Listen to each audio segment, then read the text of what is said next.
Does everyone know what time it is? Toilets to Titles is proud to present Title Time. And here's your hosts, Rich, George, and Jason.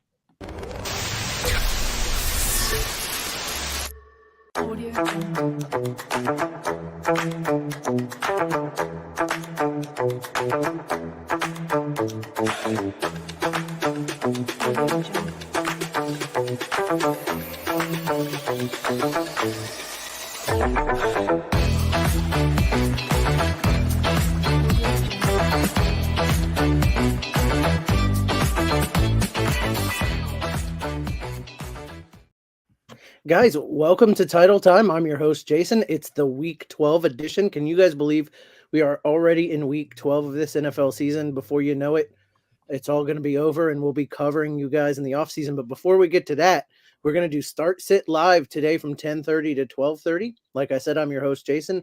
And with us, I'm going to have to get to the special guest in his onesie first.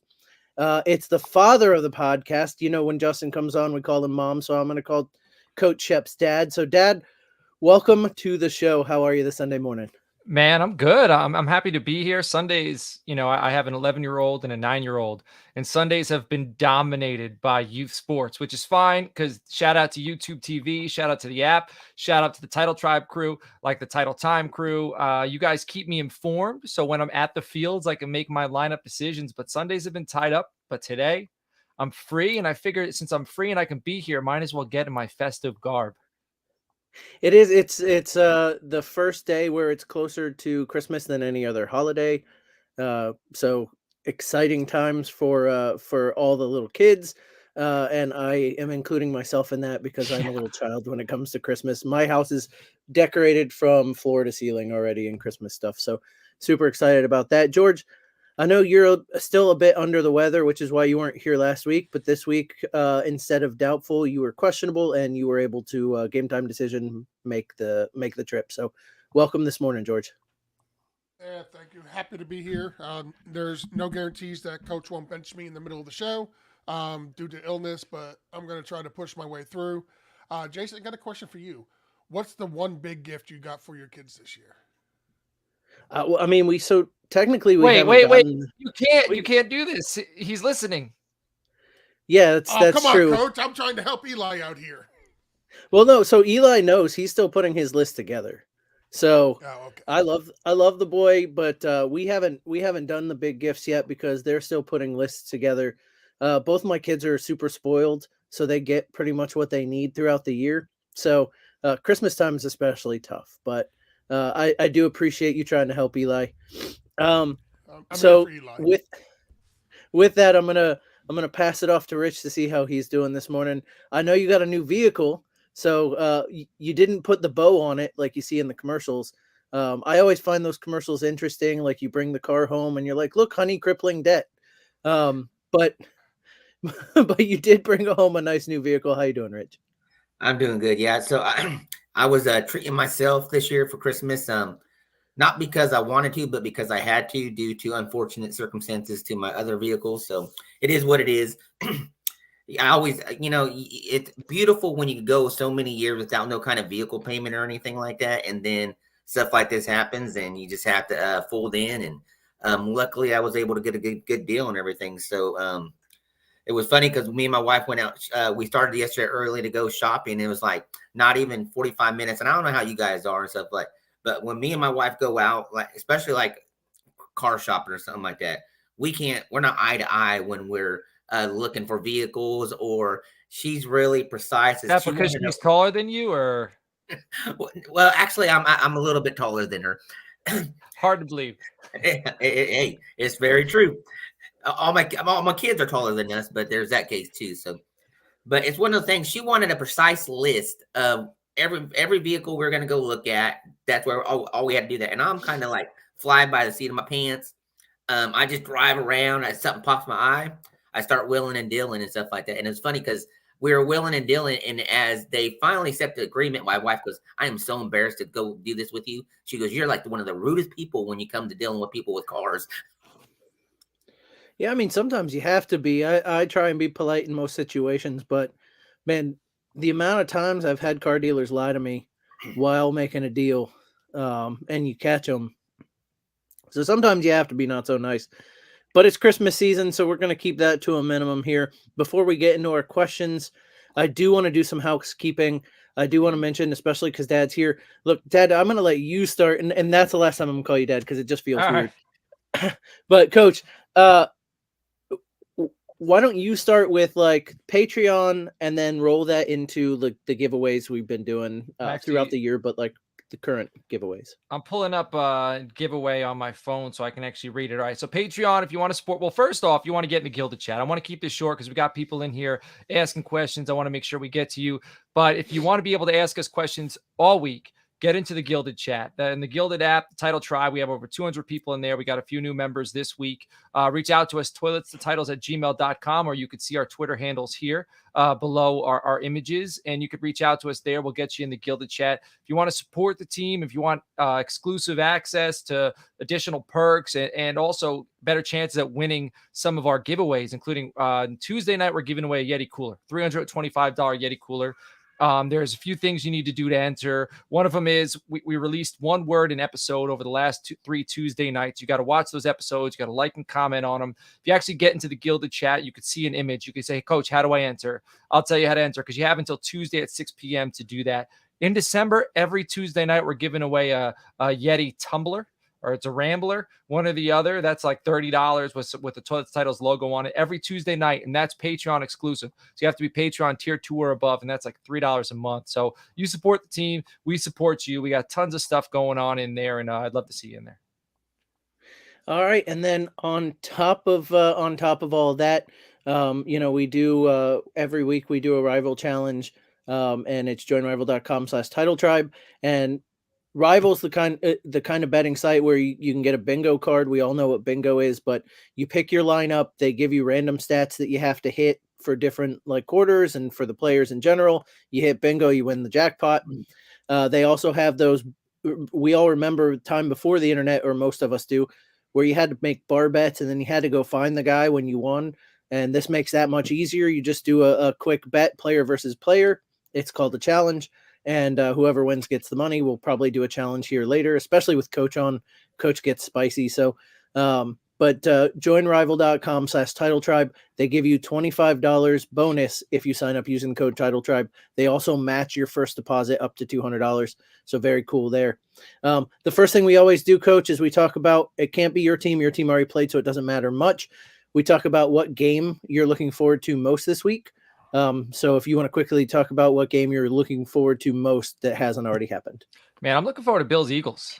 All right. I mean, the Eagles are hot. My co-host Justin, he has been a believer in the Eagles. I believe they're very talented. I think it's going to be a high-scoring game.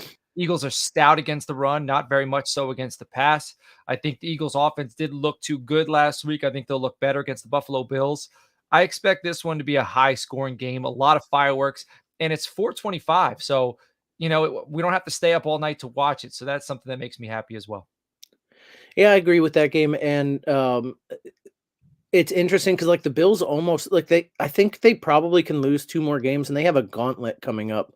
But they can't lose that many more, or they'll be out of the playoffs. And this is one of those games they almost have to have. If they win, though, this is huge. This would be huge for the Bills. Like this could be a turning point in their season. The morale would be boosted. Like they get rid of their offensive coordinator.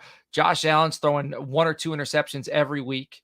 The media fails to talk about it, but there would be such a morale boost, and you could see them start to believe. And it's not about being hot early in the season. And I'm not a Bills fan. I'm just saying how I could see it going. It's about getting hot at the right time, stacking wins at the right time. And if they start a little streak right now, it could be dangerous for the AFC East. Absolutely, yeah, it could definitely be a stepping stone. But they, like I said, it's a gauntlet. Oh yeah, it's they've got the Eagles, then the Chiefs, then the Cowboys. A little bit of a break there with the Chargers and the Patriots, and then you end up division rivals against the Dolphins. And that could be for the East if things break the right way. A man that hopes the Dolphins are running away with it, George down there. What's your favorite game, or the game you're expecting to be the best one this week? The game I'm looking forward to most is actually the Jaguars-Texans. That's going to be for the number 1 seed right now in the AFC South. Texans are 6-4, Jaguars 7-3. So if the Texans win, they'll have the same record, but they'll have the head-to-head advantage. So that's the game I'm looking forward to the most. Yeah, something special about the fact that we all thought the Texans would be in the hunt for the worst team in the league again going into the season, and then they traded away that pick to the Cardinals, who were probably real disappointed in what's going on there. But CJ Stroud is just played out of his mind, rookie of the year for sure. So, Easily. and far and away. I mean, with Tank Dell on his heels, only because he gets so many great passes from CJ Stroud. Rich, what do you got in the hopper for watching today? Yeah, after Coach and George taking the 2 best games out with the limited games that we do have this weekend from all the Thursday and Friday games, it's really kind of comes down to like who you interested to see backups, what QB backups you're wanting to play with all these injuries going on. And it's not even so much backups and stuff like that, but if I really had to break it down, I'm going to go down to the Sunday Sunday night game, the Ravens and the Chargers. Lamar's going to have to deal without Mark Andrews. I know the Chargers are dealing with a lot of injuries. So to me, if with all the injuries to some of the other teams, I think this is the one that's probably the next one that's more exciting for me, just to kind of see how Ravens being in first place, how they're going to do with their injuries, and just see if Justin Herbert and the coach can keep his coaching job with everything that's been going on with their losses. Yeah, for sure. Honorable mention I'll throw out is Cleveland, Denver, which is not something you thought you'd say, especially like with Watson out and Chubb out. And then, the way Denver opened the season, but they're on a bit of a heater themselves. They're playing against a really great defense. I don't know how the Browns keep winning games, guys. Like, it's just incredible how that coaching staff has them in the position. Yeah, I mean, that's exactly what it is. But man, with that bad of offense, it's like what the Jets were hoping to do with like the report that Aaron Rodgers might be practicing in a week or two, which is insane. The difference with the Browns is the Browns proved so much to me the way they dismantled the 49ers. On any given Sunday, anybody could win, but not only did they dismantle the 49ers, they came out and mocked them. They came out with the speaker. Like, the Browns don't care what we think about the Browns. Like, the Browns are drinking the Browns Kool-Aid. Like, they believe, and that's like, I don't know what's gotten into them. I don't know if it's the coaching staff. I don't know. But when they did that, they talked the talk against the best team in the NFL and then backed it up. Like, they're a powerful organization. They're not going to lay down for anybody. Which is an insane thing to say about the Cleveland Browns. Yeah. Because that's not historical. I'm going to get into some of these comments, and then we'll get to some of the questions we've got. I wasn't sure. Like, it may be a busy day. It might be a slow day because we've got, it may be a busy day. It may be a slow day because, we've already had 4 games, not something we're used to coming into on Sunday.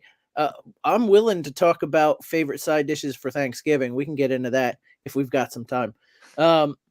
Bobby Ham says, Merry Christmas, y'all. And then our boy Joe Clark, who I miss dearly.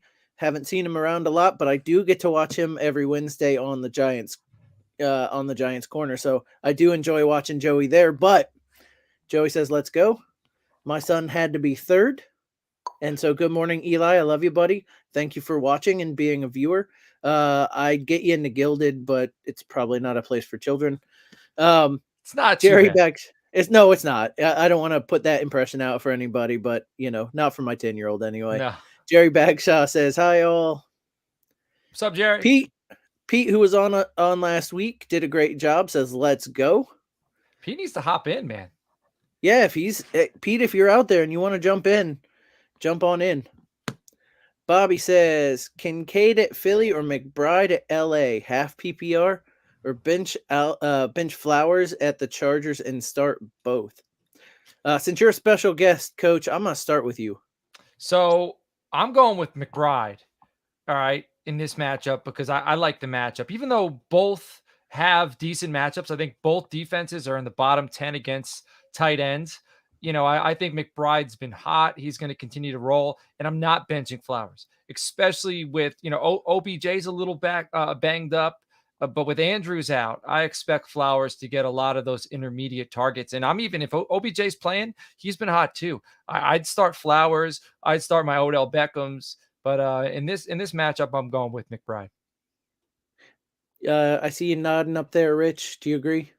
100%. Flowers is I want Flowers in definitely, because like I said, I just talked about it earlier with the injury to Andrews not being in the game, and there's a possibility what happens with Odell, even if he does suit up and everything, does he finish the game and everything? So that's just going to give the opportunity for Zay Flowers to be crisp. He's fast.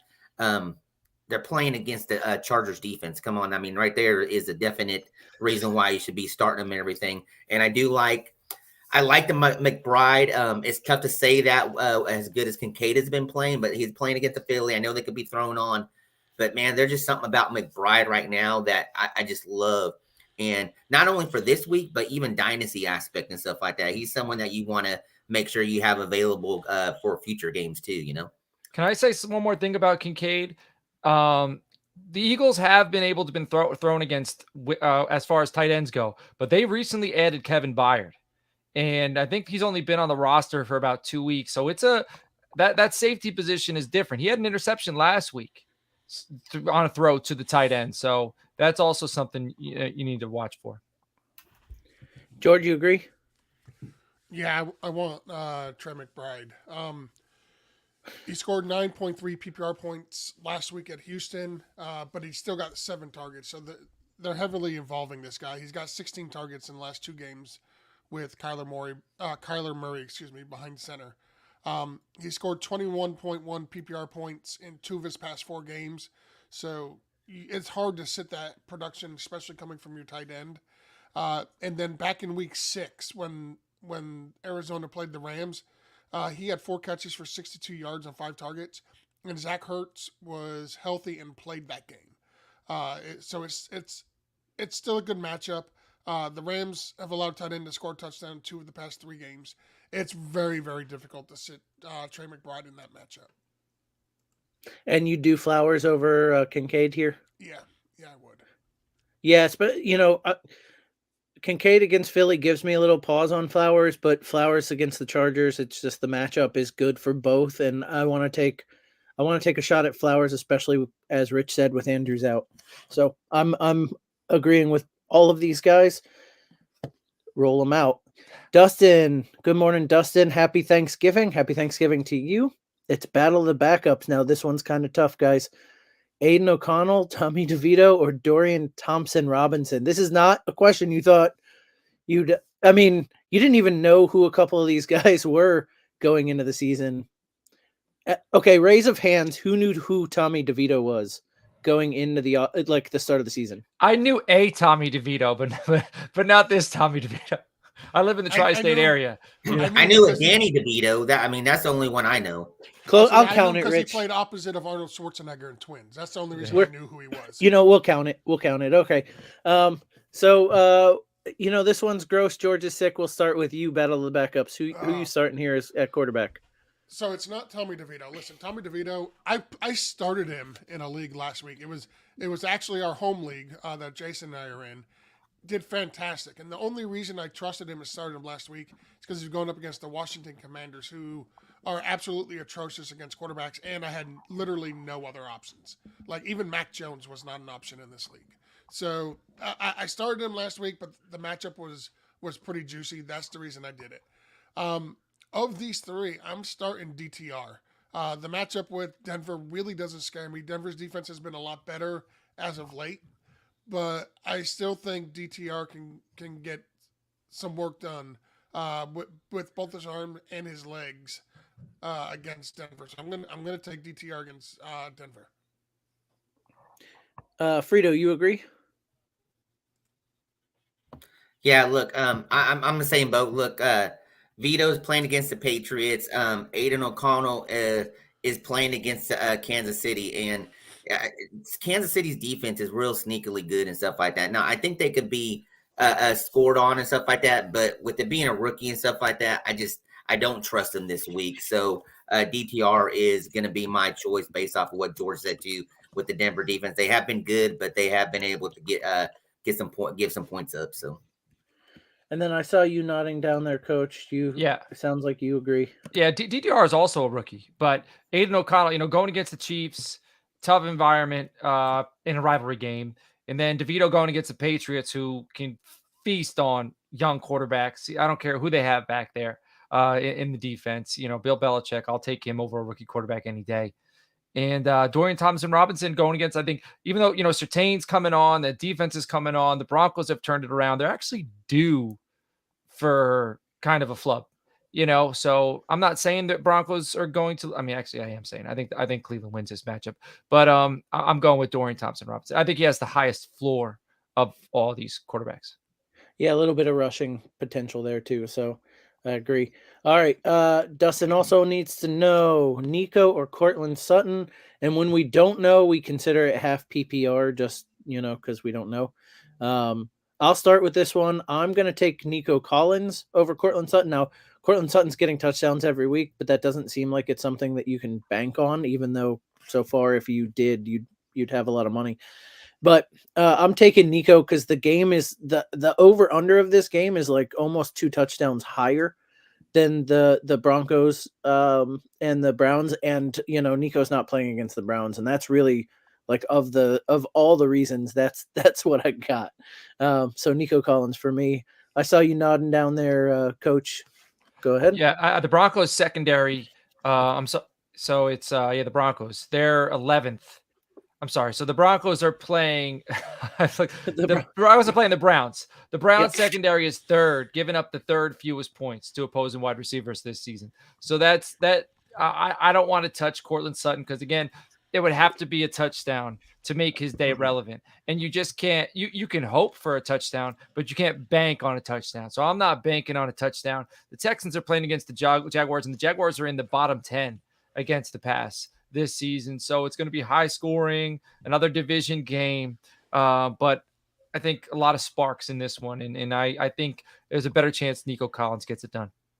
I also believe I saw that Noah Brown is out this week too. So it's just like one of the pass catchers is out of there. So gives him a little bit more. Rich, I see you nodding up there, and we'll finish it out with George after Rich. Yeah, 100% agree with both of you. It's Nico Collins. I know we've always talked about Cortland Sutton, always never hashtag Cortland Sutton, but this year it has been Cortland Sutton. But I just don't trust him against the Browns defense and stuff like that. They've been stout. Now, I'm not saying he's going to have a horrible game and everything. He'll still have they got to throw to somebody, and he seems like to be the one that's given the opportunity and everything. But I just like Nico Collins a slight better over him. So, all right, and finishing it out with George. Yeah, so always play Nico Collins until Nico Collins realizes he's Nico Collins, and you can sit Nico Collins. He hasn't realized he's Nico Collins yet.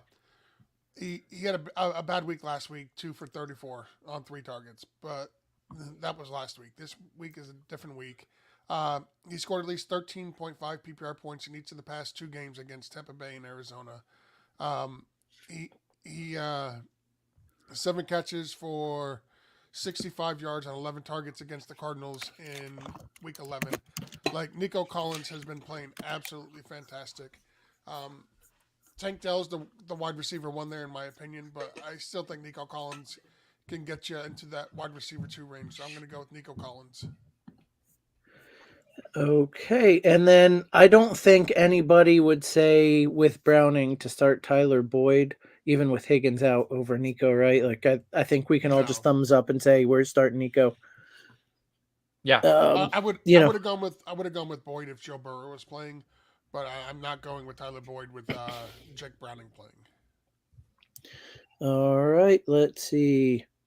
Bobby Ham says, tell me it's okay to bench Javonte Williams versus the Browns for Demario Douglas versus the Giants. I will tell you that because I think Demario Douglas against the Giants is a good play this week. He's been good the last couple weeks. He's got a solid floor, which I don't know that Javonte has against the Browns. Coach, I don't know if you've noticed, but I say it every week. I'm we've got somebody new on or that hasn't come on. I'm kind of like the dinosaur from Jurassic Park. If you make a lot of movements, I notice you and call on you next. Right. George was nodding his head emphatically, so I'm gonna go there next. Deal. I So- like it. I like Demario Douglas. I like him. The matchup is a fantastic one against the Giants. Giants are 25th against opposing wide receivers. Like as of right now, I don't think we still have the Patriots even announced the starting quarterback yet. Like, is it Mac Jones or is it Bailey Zappi? Does anybody know? I'm Googling right now.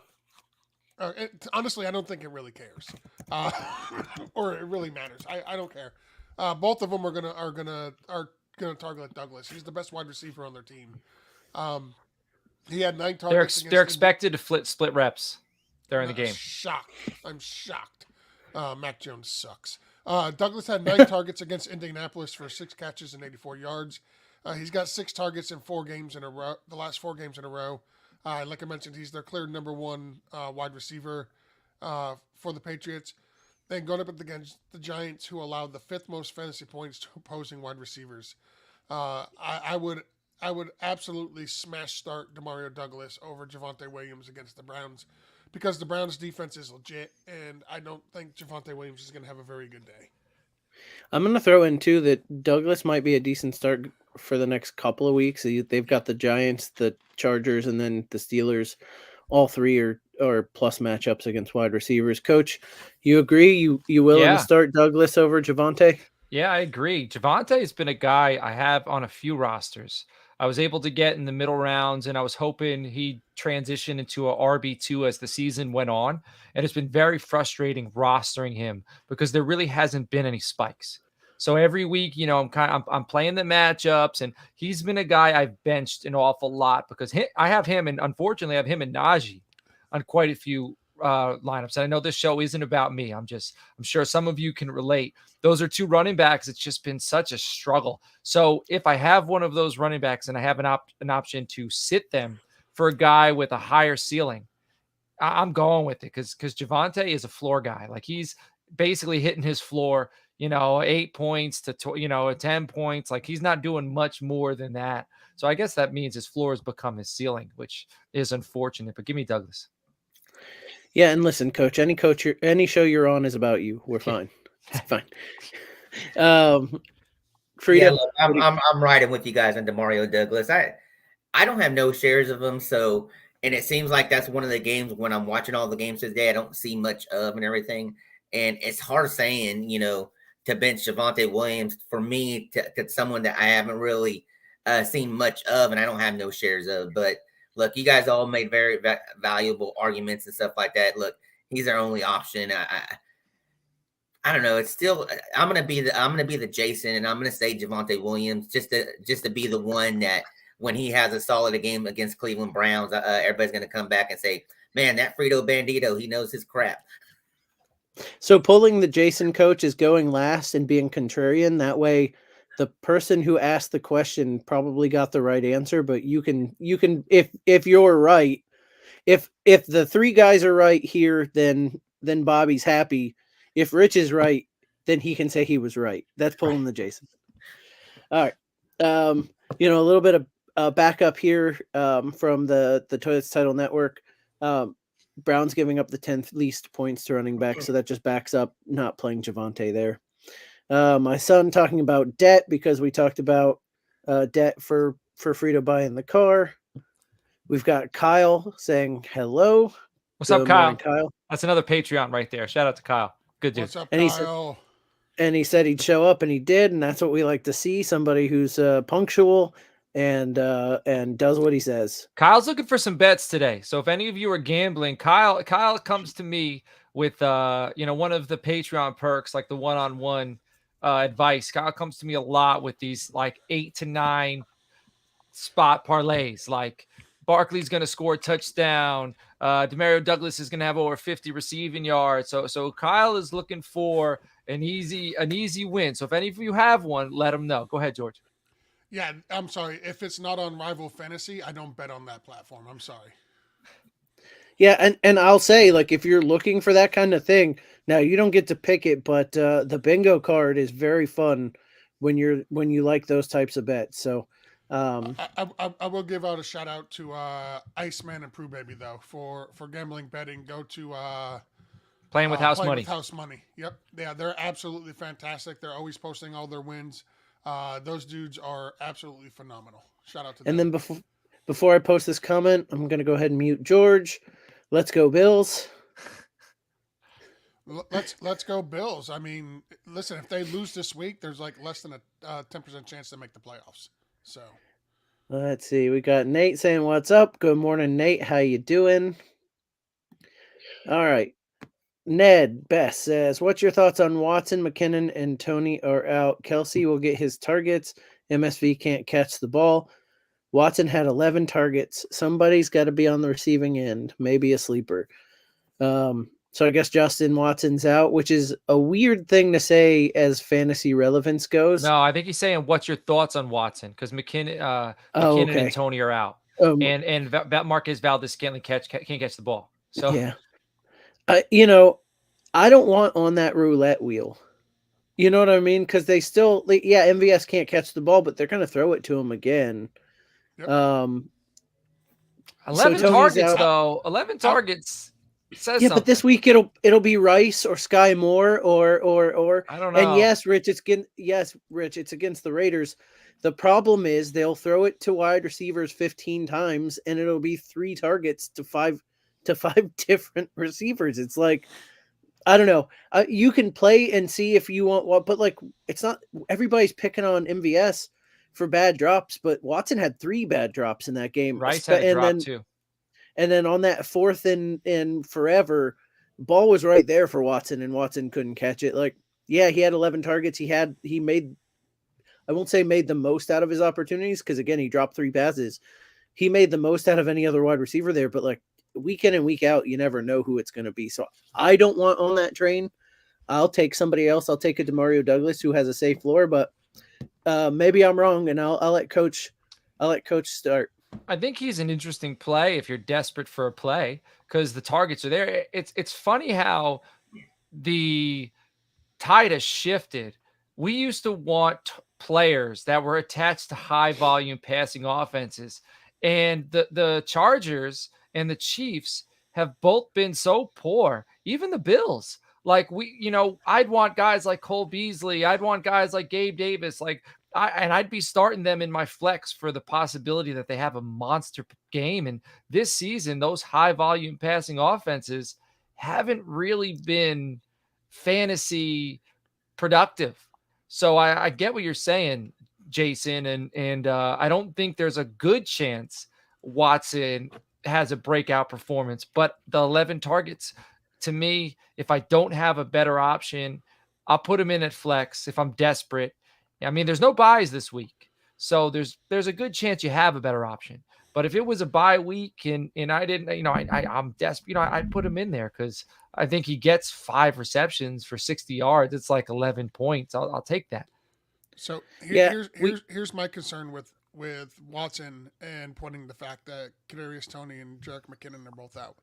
If you add Jerick McKinnon and you add Kadarius Toney's receptions per game average together, it's 4. That's not a lot. That's not anything that's going to make a big impact. It's not like you're taking somebody out of the game that averages 7 receptions a game, and another guy that is averaging 5 receptions a game. Okay, now you got a lot more targets. You're going to have a lot more receptions to go around. These guys contribute very, very little this season in the passing game. Jerick McKinnon averages 1.3 receptions per game, and Kadarius Toney is averaging 2.2. So I don't care. It like Jason said, the way Patrick Mahomes has been playing this season and the way the Chiefs' offense has been put out there this season is there's not a number 1 wide receiver on that team. It's who is hot this week, who has the best matchup this week against the defense. That's who's going to get the targets outside of Kelsey. Kelsey's he's going to get what Kelsey gets. So I don't. To me personally, it doesn't matter that those 2 guys are out.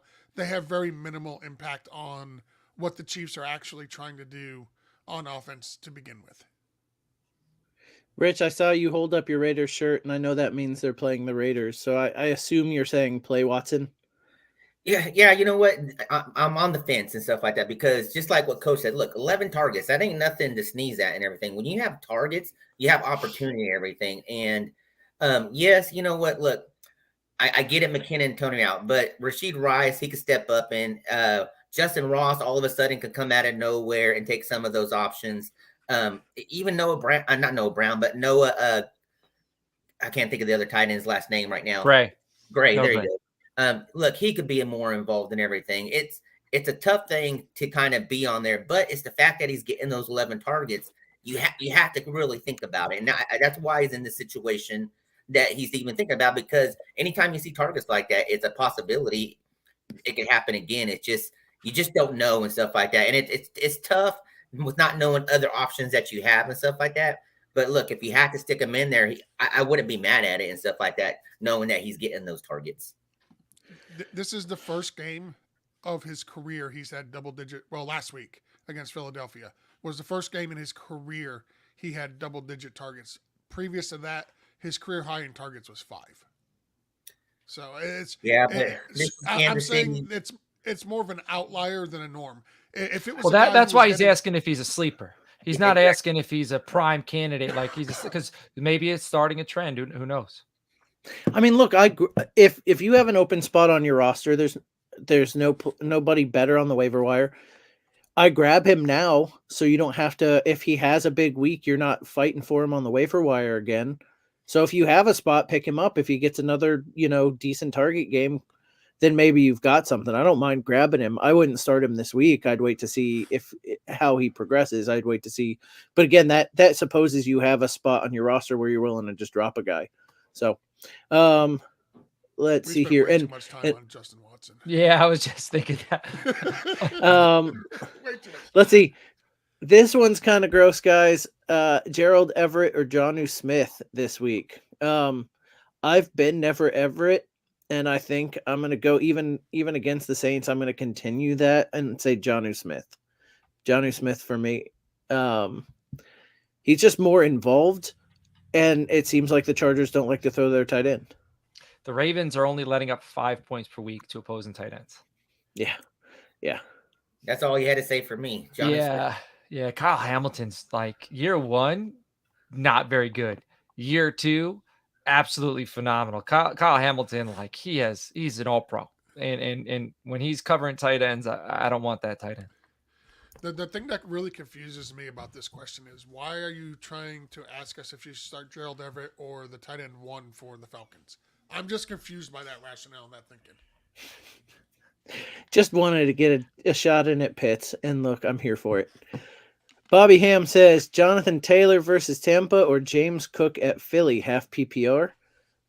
Same team as the Kincaid, McBride, Flowers, please and thank you.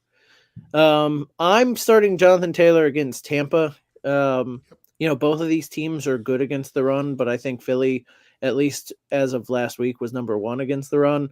And both of these will catch passes out of the backfield, and both defenses are susceptible to that. But one thing that's not going to happen, if Jonathan Taylor drops the ball once, he's not going to get benched for a half. So for me, it's 100% Jonathan Taylor. Yeah, I agree. I mean, they're both elite against the run. The Eagles are number 1. The Buccaneers, the Bees are killing me today, man. The Buccaneers are 2 against the run, but now I want to look at the actual back. I think Jonathan Taylor's James Cook's good. Jonathan Taylor's great. So give me the great back against a great defense over the good back against a great defense. Yeah, and you know what Jonathan Taylor's not doing? He's not sharing the backfield with a Latavius Murray and a Ty Johnson. And you know what else he's not doing?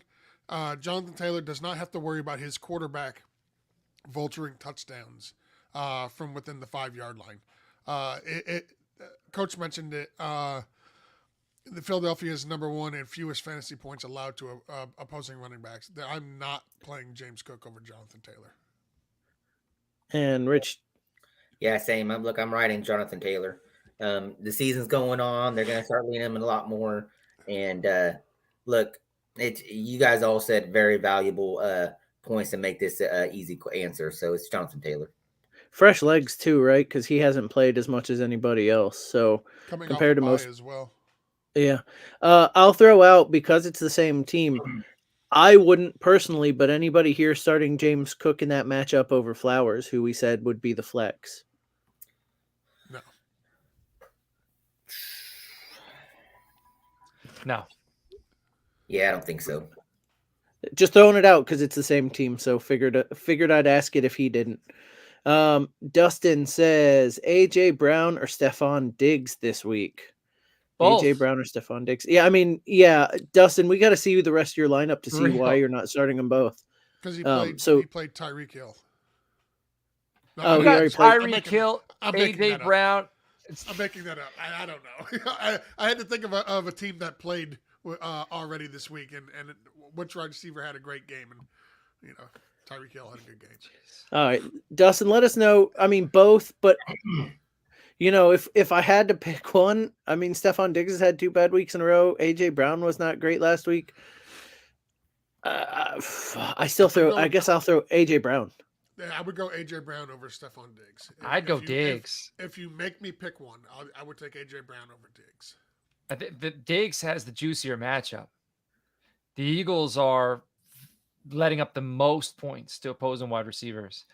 And I love AJ Brown as a player, but I do think the Bills are probably going to be playing from behind, probably going to be chucking it a little bit more. And I think it's more likely that he gets the opportunities. I mean, AJ Brown deserves the opportunities, but that offense is very good. I'm not saying the Bills' offense isn't very good, but Diggs needs to be involved for the Bills to have a shot. Brown doesn't have to be involved for the Eagles to have a shot. Yeah, so if you go to toiletstotitles.com and check out me and Jason's top 10 rankings, me and Jason both have AJ Brown ranked at number 3 this week in the wide receiver rankings. Now, I have Diggs ranked at 8th, and Jason has him ranked at number 5. So both of them in our top 10, but as of right now, both of us do have AJ Brown ranked at number 3. So based off my rankings, I'm going AJ Brown. Can we make this a bet? I mean, hold on. I think it's a good one. 2 wide receiver ones. Oh, that's it. You insulted my honor. I demand satisfaction. I challenge you to a duel. I shan't mince words with you for long. I am challenging you, sir, to a duel. Sir, your challenge is accepted. All right, so every week we do a rival challenge here on Title Time. We do a $5 bet as not to break anybody's bank. This week it'll be me, and I mean, I don't know who all wants in on it with Coach. I'll be in on it. I don't know if George has that much of a conviction. It looks like Frito's in on it. We're going to do $5 Stephon Diggs versus AJ Brown. What we like to do is whoever wins the $5 is going to donate it to a charity of their choice. Mine would be Break from the Grind, which we're getting ready to grocery shop for. We're getting ready to toy shop for Toys for Tots on the 10th. So it'll be another $5 going to Toys for Tots for me. As much as toys are and as much as groceries are, it's the same thing. It might as well be. Might as well, dude. I bought 5 Easy Bake Ovens. It was over $200 today. But they're selling fast, and we wanted to make sure it was a special request or specific request from Toys for Tots, so I had to go. They still sell Easy Bake Ovens? They do. Yep. Which and they're in demand for Toys for Tots. Like, so I get a list from our local Toys for Tot rep on what they need and the things that they specifically ask for. So they have a small budget that they're allowed to spend, but they're not allowed to go over a certain dollar amount. And Easy Bake Ovens at Walmart are $40 each, and that's over the petty cash amount that they're actually allowed to spend. So when I get with them, I ask them, "Hey, what do you need? Like, give me an idea of the things that you absolutely need." And Easy Bake Ovens last year and this year were high demand items because they can't go out and just purchase them. It scared me because we were waiting on buying the Easy Bake Ovens. We were hoping they'd go on sale over this weekend. Friday. And I was looking yesterday when I was at my wife's family's house on the website, and Easy Bake Ovens went off the website like they were all sold out. And I thought, oh man, we missed getting them. So when I was at the store today, they had what we needed on an end cap, and I just grabbed them all and said, you know what, if there's a sale, it is what it is, but I need to get them so that we have them for the Toys for Tots. So anyway, so rival.com/title tribe. You can do challenges just like we did. I'll probably leave it up to Frito to set up those challenges for us. But Title Tribe, join rival.com/title tribe. You can get your $25 in bonus bets, and you can do challenges just like we did right there.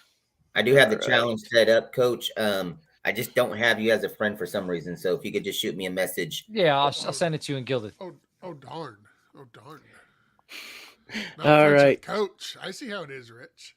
Nice. It's because I eat voodoo chips. Yeah. I mean, look, you're not I need to supposed remove him from the screen right now. You're not supposed to be friends with your boss on social media, I heard. So that's all it is. That's it. That's legit. Black Body Absorber says Hill or Likely. Playing Kamara if that means anything. So Taysom Hill or Isaiah Likely this week. George, I'm gonna start with you. Oh man, you know how much I love Taysom Hill. He is one of my favorite tight ends. I'm going with Taysom Hill up against Atlanta. There's a good opportunity here for Taysom Hill to pass for a touchdown, run for a touchdown, and catch a touchdown. You never know. Of most tight ends, I think he's up probably the top 5 percentages every week of most likely to score a touchdown. The Saints had a bye last week. He left Minnesota with 2 catches for 4 yards, one carry for 6 yards. But prior to that, Taysom Hill scored 12.3 fantasy points in 4 games in a row. Kind of hoping he can get back to that. He scored a touchdown against the Falcons 3 games in a row, 2 passing and 1 rushing. I'm kind of hoping he'll get an opportunity to steal a goal line carry or 2 and punch one in. So I'm going to go with Taysom Hill here. Yeah, what's funny about this is Atlanta gives up 11.2 fantasy points to the tight end position, and the Chargers give up 11.4. So Yep. both matchups are good. Coach, where are you leaning? I'm going with Hill as well because I think in Baltimore they have another young tight end from Iowa State. I can't think of his name, but pretty talented. So they have multiple options to kind of fill that role. In Hill, what's that? Kohler. Yeah, Charlie Kohler, right? So I think in Taysom Hill, I want, like, if I'm playing the tight end lotto, I want a shot at some monster points, and I think there's a good chance he might not have a monster day, but at the tight end position, if I'm picking between these two guys, give me a guy who could have a performance that could set me up to win this week. Rich? Yeah. Look, I'm going Hill too. Look, he's had some stellar games. He's going to have more opportunity to touch the ball than Likely. It's like last week. Likely had an opportunity with to step in, and I know he wasn't probably part of the game plan, but he didn't really do anything at all and stuff like that. So that has me worried and everything. So it's surprising. Like last year when he picked up Likely, everybody was like, man, he should be able to get involved. And he had these games, but then there's just some games he was quiet. And I kind of expect that from him for the rest of this season too. So. Yeah, Likely's got a fantastic matchup. Like Coach said, the Chargers they allowed the 3rd most fantasy points a game to tight ends. Week 1, when Mark Andrews was out, Isaiah Likely had 1 reception for 4 yards. So he's not a 1-for-1 replacement for Andrews. He can have boom games. He can have bust games, just like any other mid-tier tight end. And I would say Taysom Hill is one of those mid-tier tight ends. But if you ask me who's more likely to get into the end zone and score for your fantasy team this week, I would go with Taysom Hill. YouTube user says, what's up, guys? You probably don't get many kicker questions, so here's one. Should I drop Hopkins and pick up Koo this week? Anybody know anything about kickers? Yeah, I would absolutely do this. Koo playing in a dome this week. Hopkins is going to be playing outside. You're talking about December. The Falcons are a relatively decent offense to the point where they can get the ball up and down the field. They may not get in the end zone, which for kickers is fantastic. All you can ask for is have a team that can move the ball a little bit. and then let the kicker come out and do the kick. So I like Hopkins for Cleveland, as who I believe he's talking about. He's one of the better kickers so far in the season, but I don't know how effective that offense in Cleveland will be with DTR versus Deshaun Watson there. So yeah, I would drop Hopkins for Q this week. Hopkins, the fact that their offense might not be that productive, I think points in the favor of Hopkins, and he's playing in Denver, like kicking the field goals. And yeah, he's playing outside, but that ball carries. There's a shot Hopkins hits a 60-yarder today. Yeah, it will carry in Denver. That is a great point. But the problem is I don't know if the Browns will be able to get past the 50-yard line. That's the problem. They might not need to.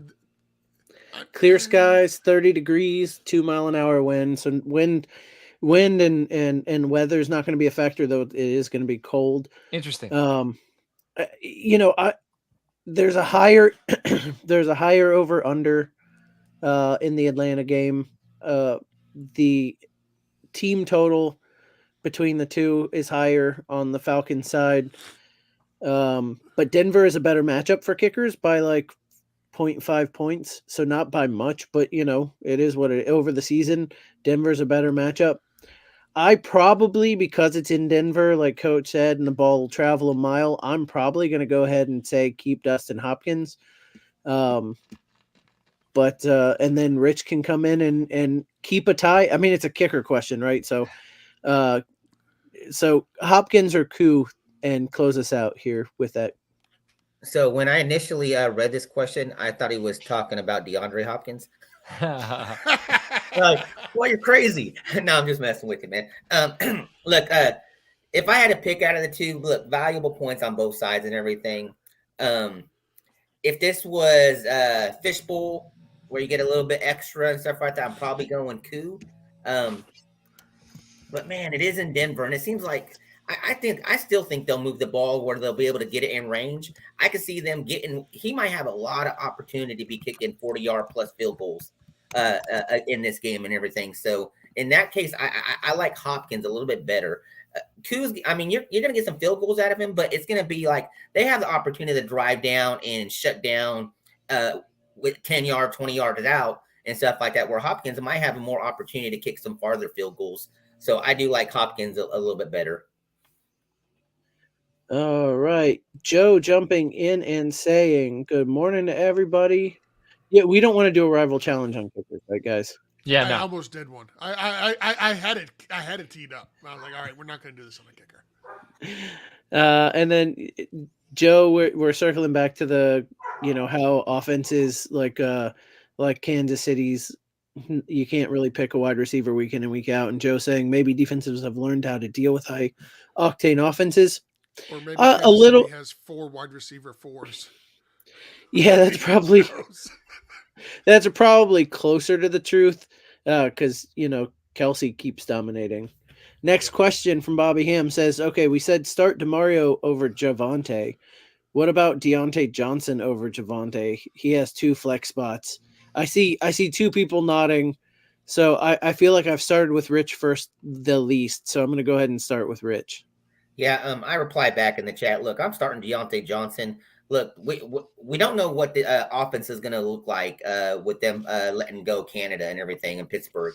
But I like to believe that they're going to try to get a little bit more involved. Now, this might be a more heavily run game and everything, but I do like them to give opportunity to the receivers and see what happens with this new offense, the way they run it and everything. So, I like Deontay Johnson. Look, he had a less than stellar performance last week and everything, so I like him to have a bounce back this week.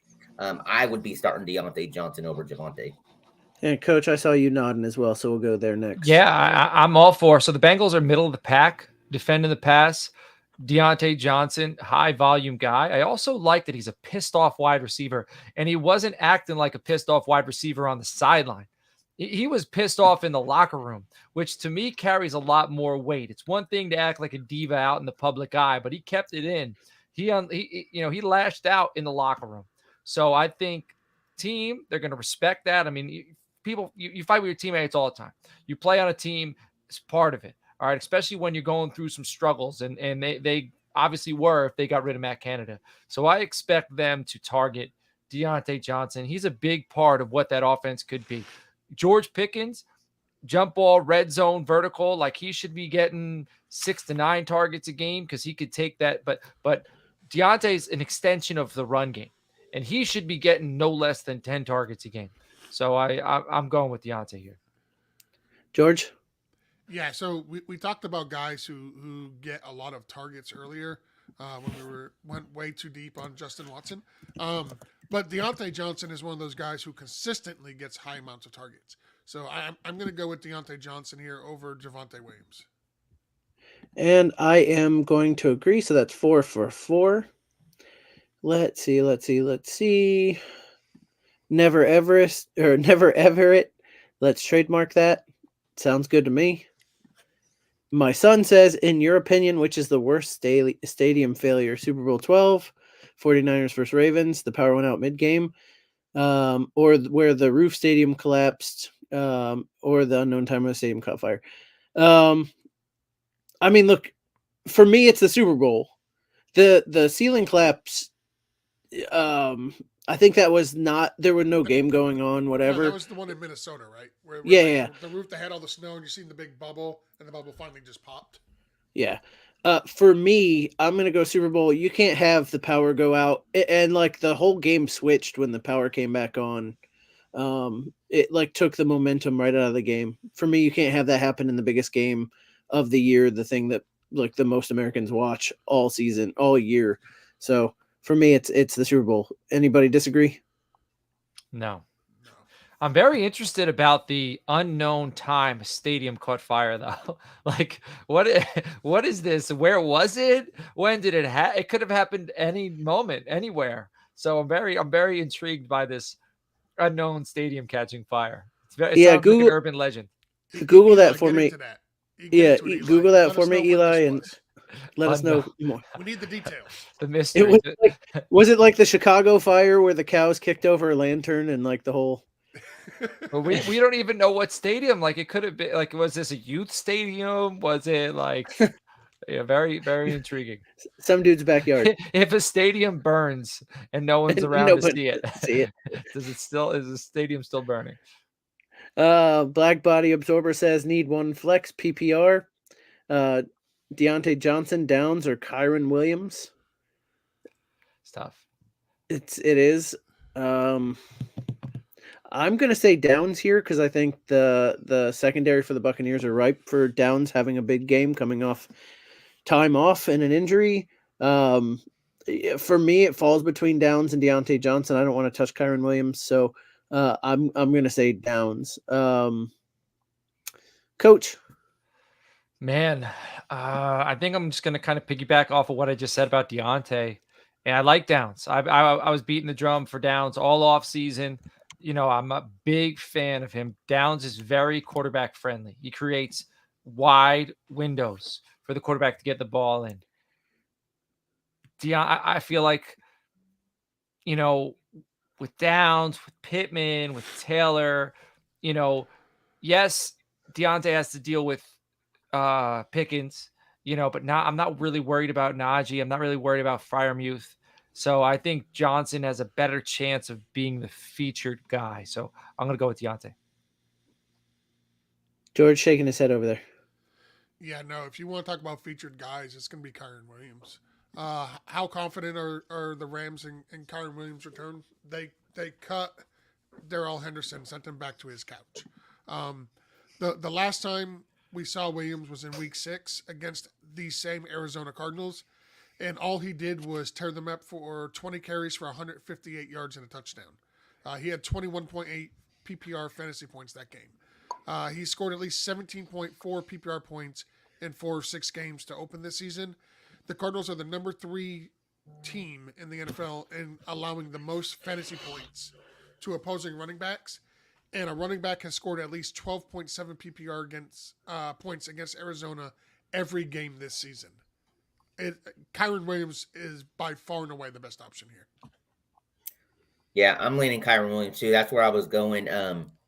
look, you don't get rid of a running back that you and he's looked good too, and they just drop him, throw him back to the unless you're 100% confident that your running back that's coming back is going to be able to step right in and do what he was doing beforehand. You got to also think Cooper Kupp is injured and everything right now, so I don't know. I just feel like they're going to lean on him and stuff like that, based off of what they've seen and with them practicing and everything. So I like Kyron as far as the running back option. He is going to get some catches out of the backfield. I mean, I like his opportunity more. So. All right, so that's 2 for Kyron, and then the wide receiver split. My son almost caught me swear, but he didn't. Fast as fast can be. You can never catch me. Who's your favorite streaming DST to pick up? Right now I have the Broncos in. That's who I picked up.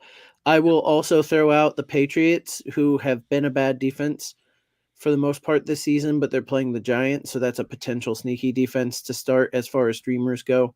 You guys have any other ones that you'd want to throw out? I like the Giants defense. If you want me to be honest with you, I mean, it's a sneaky play and stuff like that. They're usually going to be available on the free agent and waiver wires, how you want to call it. Look, we don't know what QB. If you're going to be splitting QBs between in the middle of a game and stuff like that, they're not going to be fluently in the flow or anything like that. So there's going to be more opportunity for turnovers and all that. And Giants defense has not been that bad and everything. They've been in some games, unless they're getting blown out by a few, but look, not bad at all and everything. I would think they would be a sneaky one to pick up this week. I like. Go ahead, George. I'm sorry. I like the Broncos versus Cleveland. Patriots at the Giants. I also kind of like the Saints at Atlanta. If I had to pick up one to plug and play, it would be the Broncos versus Cleveland. All right. We want to go back to this because a little bit further down, Black Body Absorber says he needs 2 from here. So we've already got Kyron. So now that now that we've already said 2 for Kyron, let's do a round. I'm obviously Downs. Coach is obviously Johnson. So Rich and George, we'll start with George. Johnson or Down as the second? I'm going to go with Johnson. You usually do. Yes. Rich, go ahead. Look, you guys are already saying Johnson. I'm going Downs. Look, he's coming back healthy. They've been off a bye and everything. Look, it's not that they're going to get Deontay Johnson involved. Look, they're also going to try to get Pickens involved too and everything in this game. So, Freiermuth is back healthy and everything. So there's going to be plenty of targets to go around. They're going to get Warren involved.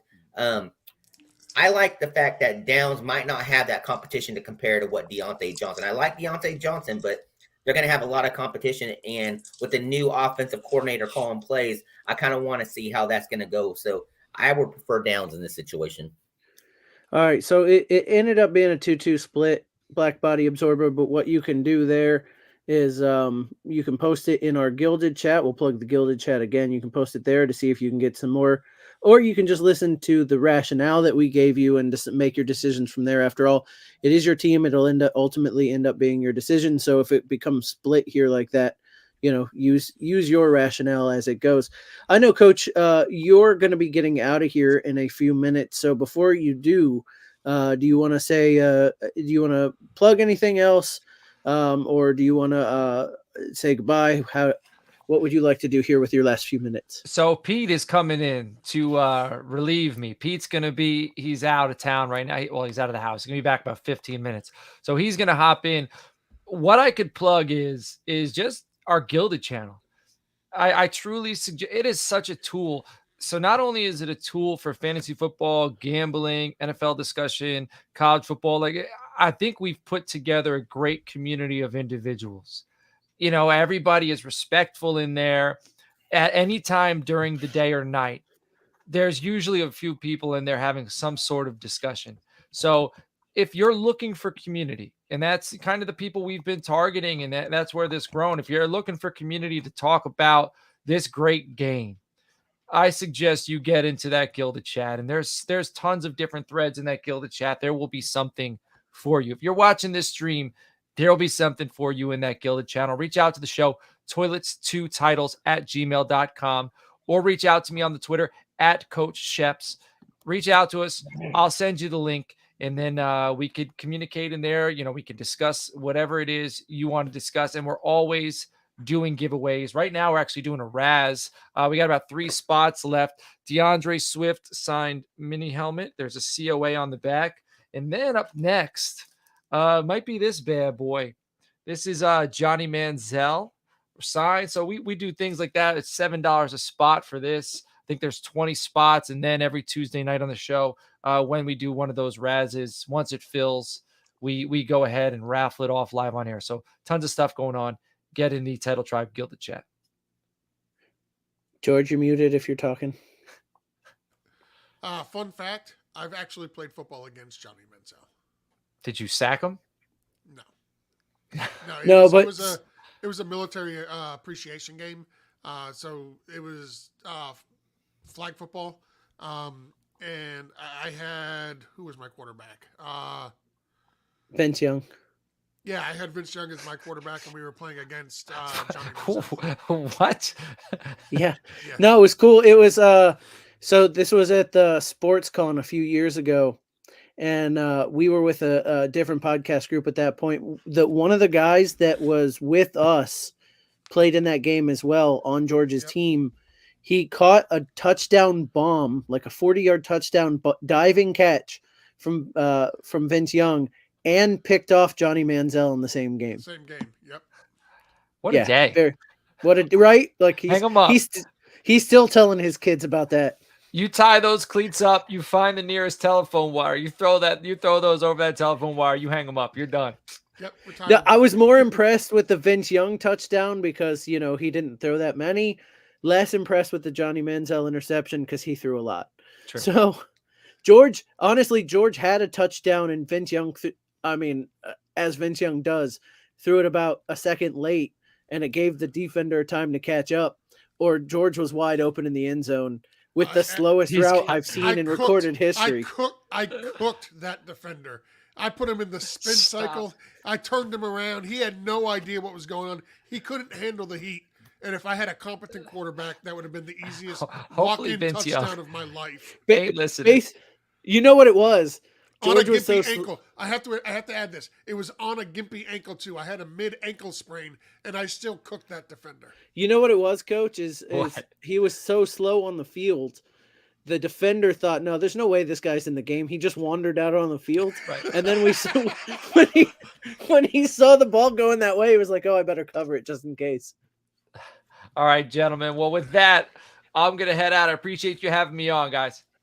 Hey, thanks for coming on, Coach. Good to see you. All right, tell Pete I said what's up when he comes on. All right, and everybody listening, I appreciate you. We'll continue this conversation in the Gilded chat. Catch you all later. Bye, Coach. Hey, Jason, you know what really happened on that play? Like, what you happened? Ever see somebody moving so fast or something about to happen, and it looks like it's going in slow motion? That's what it was. I was going so fast that it looked like I was actually moving in slow motion. Yeah, that's what it was for sure. Listen, it's my lie. I'm going to tell it how I want. Keep telling it. Hold on. Stadium fire was in 2022. The Denver Broncos stadium started in one of the suites. So yeah, it's still the power going out. But I appreciate that information. Yep. Now I got to find there's where we were. Good morning, fellas. PPR. Derrick Henry, Bijan Robinson, and Connor here. Pick two. So do we all agree that Henry is going to be one of the ones we start? Absolutely. Yeah. Okay. So now here's the tough part, because you want to lock in Bijan because Arthur Smith finally used him the way he should be used, and he looked good when he did it. The problem is they lost that game, so Arthur Smith might have learned the wrong lesson, and also New Orleans is really good against the run. Connor has a much easier matchup. I can't not play. Connor's going up against the Rams. I can't not play Bijan though. I just can't. So for me, it's going to be Henry and Bijan, and I am going to be honest. It's 100% name based. I'm hoping coming off the bye that they are going to use Bijan more. They used him a lot more last week. I want to say Bijan. I'm not 100% confident in this. It's Bijan for me. I'm not confident in it. Well, I don't know. Tell you, I'm not confident. Yeah, I'm going Henry and Bijan. You got to think that even though they did lose and stuff like that, he was active, and the coach said, "Let me just keep him active like that." You have to go Henry and Bijan. All right. Ned says thank you. Brandon throws in he also has Kyron. Does that change anything? It doesn't change it for me, George. But do you play Kyron over Bijan against the Cardinals? Oof. You were the highest on Kyron last the I last know. question. I know. Man, that is. Whoo. You know what? I'm going Kyron over Bijan. I'm absolutely doing it. The matchup is a phenomenal one. Kyron cooked them earlier in the season. I'm going Kyron over Bijan. I don't like it, but I would do that. Rich? I would not. I'd still stick with Bijan. I do like Kyron. Don't get me wrong. I think he's going to have a good game. I just can't force myself if I had these running backs to set Bijan and stuff, especially after the week he had last week. All right, so that's 2 for Bijan, 1 for Kyron. We all said Derrick Henry. Yep. Steve Evans says Now, DJ. let me ask you, would you guys start Kyron over Henry? No. Okay. I mean Henry's got a great matchup. Yep. I agree. I agree. That Panther. I mean, you have to worry about. I'm losing. I just lost it, and I've been thinking about it this whole time you guys were talking. Tajay Spears. You have to worry a little bit about Tajay Spears and touches. Thing is Derrick Henry, when the team's winning, which I suspect they should do against the Panthers, when his team's winning, Henry's on the field and running the ball. When they're losing, Tajay Spears is on the field, not doing that much. So, I'm going Derrick Henry there. Uncle Steve says DJ Moore or Tank Dell for the rest of the year in Frankenstank. Rest of the year into season. DJ Moore, Tank Dell. Tank Dell for me. I'm sorry to say that because Stroud is doing his thing and stuff like that, and is going to be more consistent than Justin Fields running the ball and passing the ball. Yeah, I think DJ Moore is the name value, but I think Tank Dell is the production value. I would go Tank Dell. So, guys, and I haven't looked. I mean, I'm just going to be honest. I haven't looked at both these teams' schedule to end the season. Jaguars is a good one this week for the Texans. Broncos have been better as of late. Then the Jets. Then the Titans is an easy schedule. And then the Browns in the middle of the playoffs. And then the Titans again. So that's Tank Dell. So you've got Jags, Broncos, Jets, Titans, Browns, Titans. And then I'm going to switch over to who was the other? DJ Moore. So Chicago. Speaking of Chicago, thank you. I was just getting ready to bring him in. Our resident Chicago fan here. Okay, well, while you do that, you got Vikings today, Lions, Browns, Cardinals, Falcons. So the matchups are about even, I would say, except you don't have to play the Jets if you're the Bears. I am going to lean. I'm going to lean DJ Moore with Fields back at quarterback because I want you guys to find somebody that loves you like Fields loves throwing to DJ Moore. So that's one for one for Dell, one for DJ Moore for the rest of the season. Good morning. My wife loves throwing to me too, but I don't like what she throws to me all the time. So that's not always the case. So you heard it here first. Rich likes to catch. Rich, you're up next. DJ Moore, Tank Dell, rest of the season. Tank Dell, like I said, that's who I'm going with. I like the fact that he has CJ Stroud throwing to him, that's going to throw more than run than Justin Fields has going to DJ Moore. And then Pete. Hey guys, how's it going? Good morning. Happy to be here this morning. So I'm gonna go with Tank Dell as well. I love DJ Moore, but the consistency is there with Tank Dell and what CJ Stroud and the Texans are doing down there. So I mean, hands down, I'm just Tank Dell. All right. Tank Dell it is. That's 3-1. So we are gonna pretend like it's the start of the show, and I want to ask you, Pete, what is the game you're looking forward to most this week? Can't pick the Bears. I can't pick the Bears. Can't pick the Bears.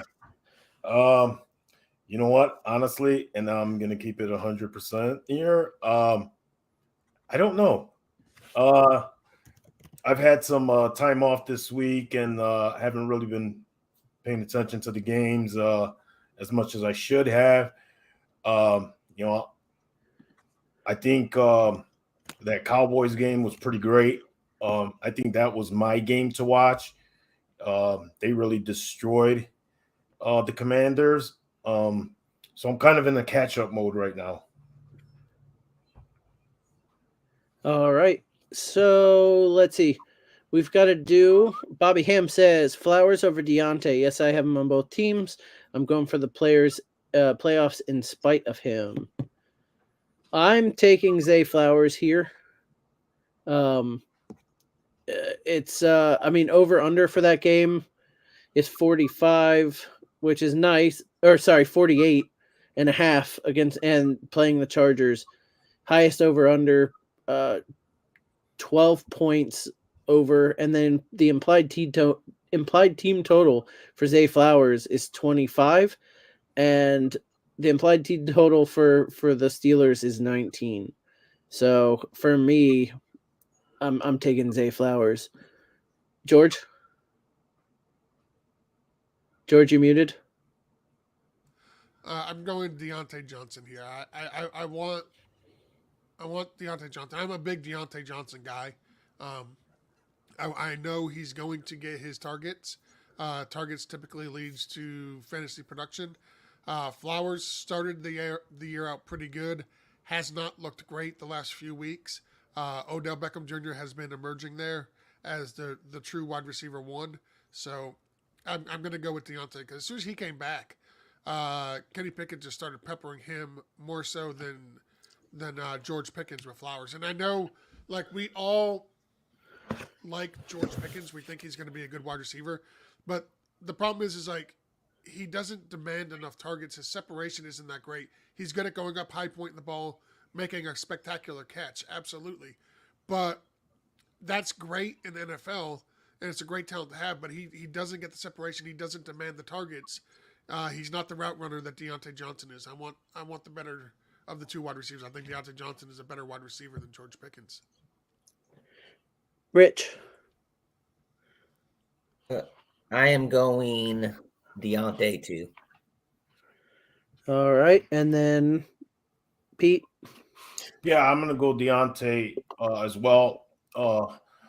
Mostly because the consistency with Matt Canada is going to gone now. I think he's going to get a lot more targets too now. So and Zay Flowers, the Ravens are more of a running team. They do once in a while have an explosive offense where they throw it down the field, but just it hasn't been that much. It hasn't been there enough for me to put Flowers over Deontay. All right.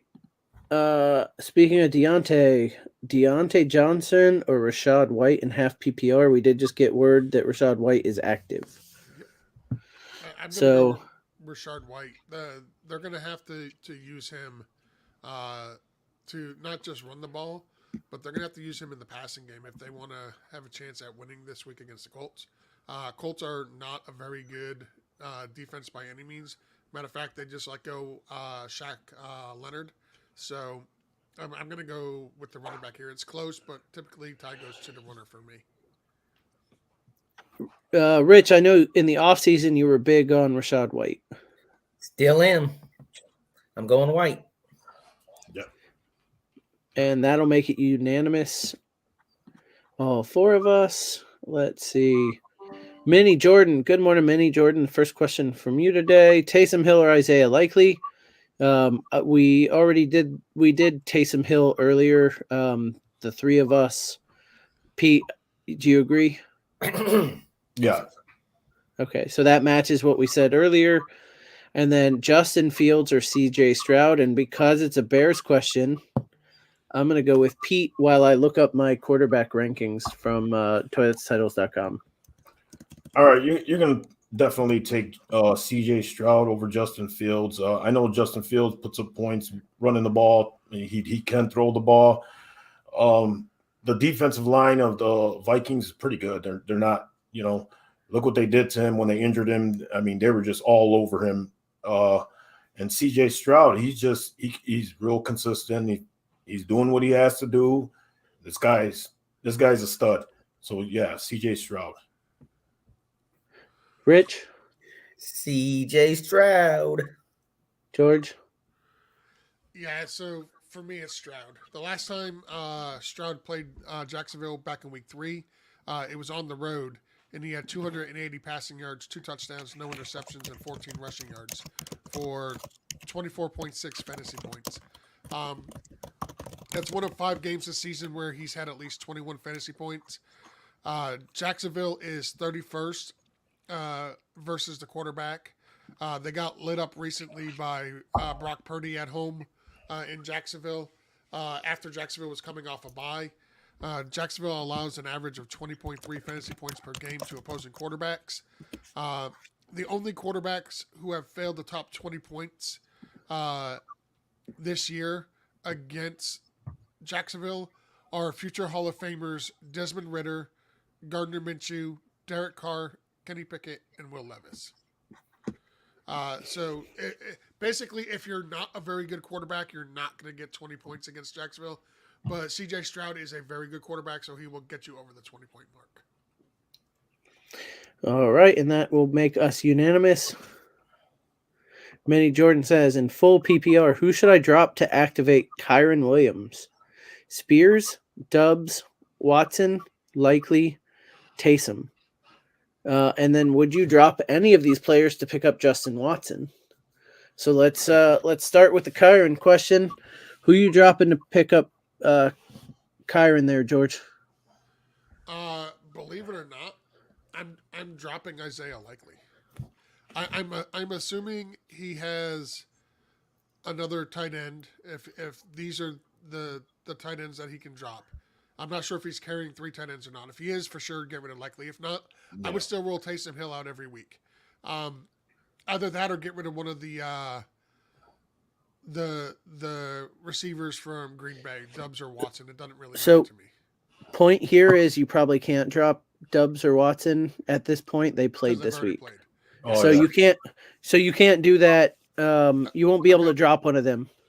Then I'm gonna drop Isaiah Likely to activate Kyron Williams, and I wouldn't drop any of those to pick up Justin Watson. I don't want Justin Watson on my team. Everybody agree? Yeah. All right. Duarte 5656 says good morning T2T. Good morning Duarte.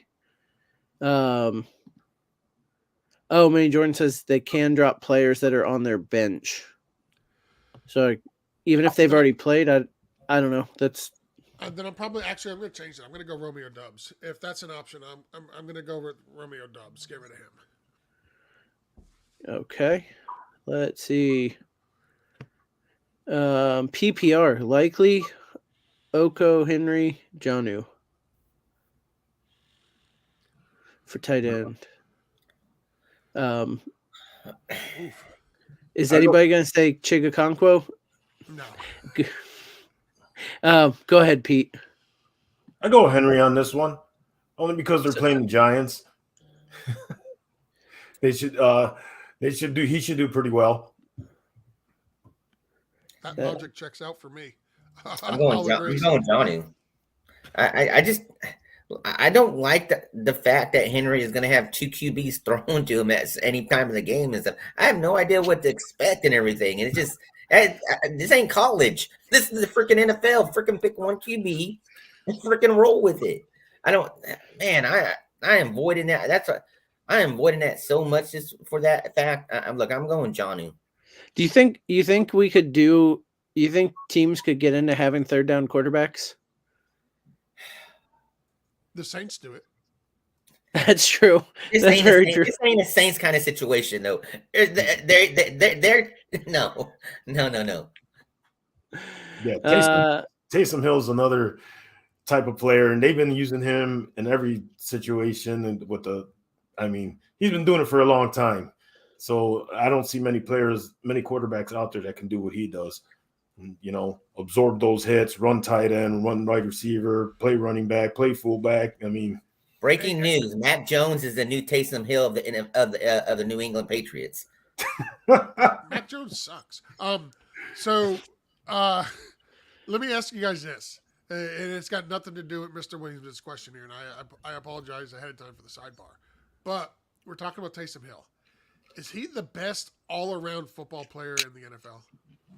And if not, is he at least in your top 5 all around? He plays quarterback, plays running back, plays tight end and receiver. I mean, I'm sorry, and he does it on a consistent basis. He's not like Christian McCaffrey is a more skilled running back than Taysom Hill. He's probably a more skilled receiver than Taysom Hill. I'm not sure he's a more skilled quarterback than Taysom Hill. He played quarterback, right? I don't think he did. Christian McCaffrey played quarterback at some point. I mean, he might have, like... I thought he was a converted... running back option pass once or twice, but I don't think he actually played the position. And if he did, he's never played the position in the highest of levels in the NFL. Like, it's a different level of competition playing in high school versus the NFL. Not really. I can do it. I've been there. Hold on, I'm Googling it because I want to say he did it in college. He played quarterback at George. He played quarterback at Stanford. Was he any good? I doubt it because he ended up being a running back. Exactly. Anyway, I mean overall, like, no, because I think I'd take Patrick Mahomes as a running back over Taysom Hill as a running back. I take Patrick Mahomes as a quarterback over him as a quarterback. You just don't do it with Patrick Mahomes because you don't want to get a stud quarterback hurt. But I mean, I take Lamar Jackson as a running back over Taysom Hill, and I'd take Lamar Jackson Taysom Hill as a pure quarterback over Lamar Jackson. I wouldn't, but that you're just being crazy now. If you said these two guys are not allowed to run the ball, all they can do is drop back and pass. Come on now. It is more close than you want to admit. No, it's not. It is. It's a lot more close than you want to admit. No, Lamar Jackson would still be a starter in this league, and Taysom Hill's a tight end. Let's see. He's a multi-tool. He's got to be the top 5. Chris's video says flex spot PPR: Ty Chandler, Pacheco, Ridley, Cup, Stevenson, Addison. So just one of these guys. Go ahead, Rich. I'm going Pacheco. Pacheco against the Raiders. That's who I'm running out there. All right. I definitely go Pacheco on this, especially since Kansas City is down on receivers. George. Who are the Patriots playing again? The Giants. Yeah.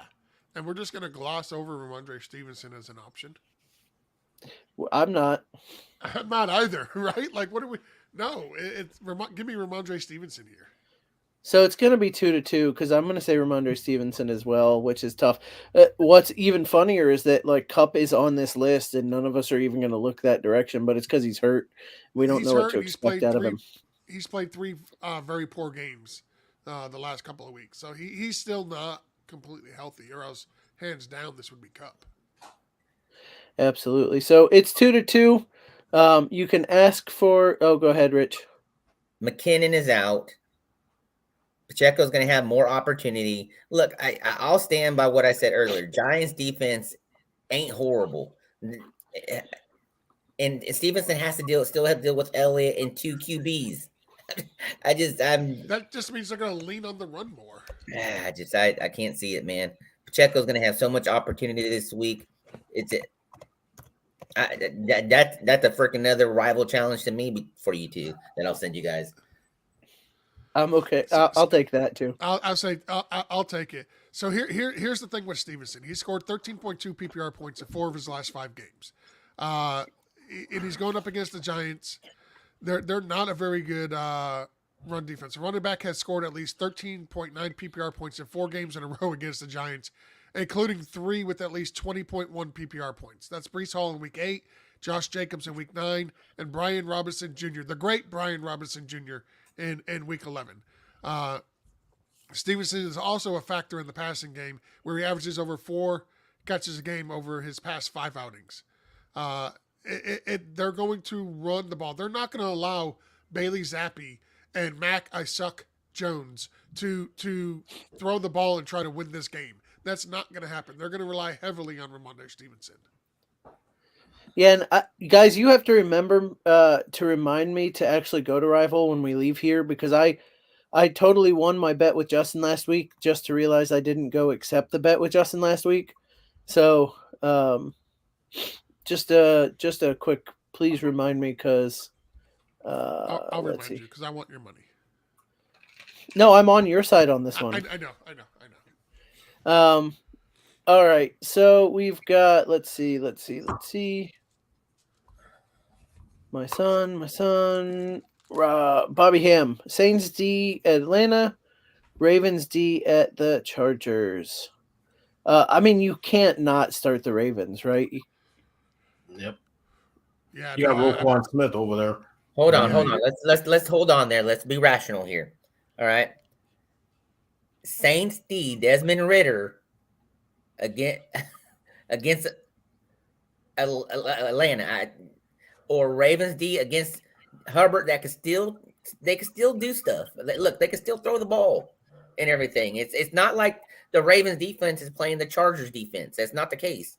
Okay, it's Justin Herbert, Keenan Allen, Eckler playing against the Ravens D. I'm taking the Saints D over Atlanta. I'm playing the Ravens. I mean, they've just been dominant. Yeah, Saints D is one of my sleeper defenses. That was one of the 3 that I mentioned, along with the Broncos and the Patriots earlier in the show. Excuse me, but I am not seeing the Ravens defense the way that they've been playing against the Chargers. I don't care. The Chargers are trash. Give me that Ravens defense all day long. So they're 6th against quarterbacks, 4th against running backs, they're 24th against wide receivers, 8th against tight ends. They're just dominant. They are just dominant. That's the thing. They're just dominant. Trying to find total sack numbers on this site real quick, but I don't see them, so we can move on from there. But Pete, did you say the? I said the Ravens D. They're consistent. They're always about defense. I watched the Saints defense get lit up by Tyson Bagent. So, their defense isn't all that well, in my opinion. That's why I got to go with the Ravens D. I know the Chargers having that explosive offense. But, I mean, the Ravens is also better than Desmond Ridder. For sure. For sure. So, Jason, you were looking for the sack totals for Baltimore. Yep. Excuse me. They've got 1 defensive touchdown of the year, 44 sacks, 10 interceptions, 5 fumbles, 12 turnover on downs. And a partridge in a pear tree. Since week, actually no, I'm not even gonna go since week 2. The whole year, they've been double-digit fantasy points every single game except for the game week 2 at Cincinnati, where they scored just 6 fantasy points, and week 8 at Arizona, where they scored 7 fantasy points. No, they've been good. It's 3-1. So Rich didn't even pull a Jason. He answered before we all answered. So he does actually believe in it. So take that for what you will, Bobby. But 3-1 Ravens. Let's see. Emmett says, "Who's winning that Yeti?" I wish Coach was still on to answer, but Pete says it's him. That's me. George says it's him. I don't The think fix is either one of you are eligible. And we're both eligible. I asked. They are. Everybody's eligible. Okay, well, are they giving that away Tuesday night? Is that the? Yep. So Emmett, tune in. Emmett does everything. Tune in Tuesday night to find out. So Jason, we have some stickers to give away. Some Toilets to Titles ones. I want to actually give one away right now for that question that we just had with the Ravens and the Falcons defense. That seems like it was a highly debated topic. So let's give that person a sticker for asking a phenomenal question. So Bobby Ham, reach out. Go ahead and reach out to me at BFTG Jason on Twitter or in our Gilded chat, or actually you could reach out to toiletstitles@gmail.com either way, and just let them know that you are winning a sticker, Toilets to Titles sticker. Sorry, I'm just reading, and we'll mail it to you. I'm reading sleeper updates. Kyron Williams will be the lead back. Well, no wonder. We all expected that. Dylan Fink was up. Few start sits, full PPR. Pick one flex. Hollywood, Downs, Hunt, Cook. For me, I'm gonna play Downs. I'm high on Downs this week, so playing against a bad Buccaneer secondary. Yeah, it seems like a game that Downs could be good. Yeah, I'm gonna go with Downs here as well. Same here, Downs. Yeah, he's healthy, so yeah, I expect him get some good production. All right, and then DJ Moore or Ridley, Calvin Ridley. Do we trust that Calvin Ridley it's more than a one-game fluke? Anybody? No, I got to go DJ Moore over Ridley. Ridley's just, you don't know what's going on down there with him. I need to see the consistency from Calvin Ridley. Like, he had a great week 1, and then he's completely disappeared, and then 10 weeks later he showed up. Give me some consistency before I trust you. All right, and then pick one running back: Ford, Singletary, or James Conner. Do we know it's Dameon Pierce playing? He is. He is active. He is playing. That makes it harder for me. I'm going Conner. Yeah, I was going to say of this list, I think I'm leaning Conner. Yeah. Against the Rams. I agree with you guys. George? I do like Ford. I think he's got an opportunity here to have a pretty decent game, going up against not a great defense, not a terrible defense, but not a great defense in the Broncos. They've just been better as of late, especially against the running backs. That's. Yeah, they've been better. I still think they can be beat. You can't get much worse than that game with Miami. It's like only up from there. So, but and then so that's 3 for Connor. 1, I think he was leaning Ford. I don't know if he actually said Ford over Connor, but that's the name he mentioned. So we'll go with that. Number 4, Odell, Cooper, Ty Chandler, or Mitchell. I will go to. Sorry. Is that Katoni? Keaton Mitchell. Keaton Mitchell. Yeah. I like Odell. In this. They're playing in against the Chargers. Chargers defense is bad, really bad. It's a lot of points in that game. Odell's going to get a lot of targets. Rich? Oh man, to be honest with you, Pete, you kind of led to this me answering this way. Look, you got Amari Cooper. I'm not doing because of the situation with the QB. Tyler Chandler, with other running back there, but you got 2 Raven players. Look, I get it. They're going against the Chargers and stuff, and if I had to pick between one, Odell's not 100% healthy, and Keaton Mitchell can break break some big runs and stuff like that. And you said earlier, Baltimore is a running team, not a passing team. So I am leaning Keaton Mitchell here. Yeah, I think I'm leaning that way as well. I think I'm leaning Keaton Mitchell, and again, it's partially because Odell Beckham's questionable, and Keaton Mitchell didn't have a big game last week, but I do think he has the opportunity. He had an opportunity last week. He's going to have an opportunity this week. The Chargers are 24th against running backs, so I mean, of course, they're 30th against wide receivers, but I'm still, because Odell's questionable, I'm saying Mitchell here. And then George is back. George. Sorry. So if anybody's wondering what happens when I do this, just know I'm dealing with a cold and nobody wants to see me blow my nose 100 times on the show. So that's what I'm doing when I disappear. For this question, I'm gonna go with Odell Beckham. I agree with everything that Pete said.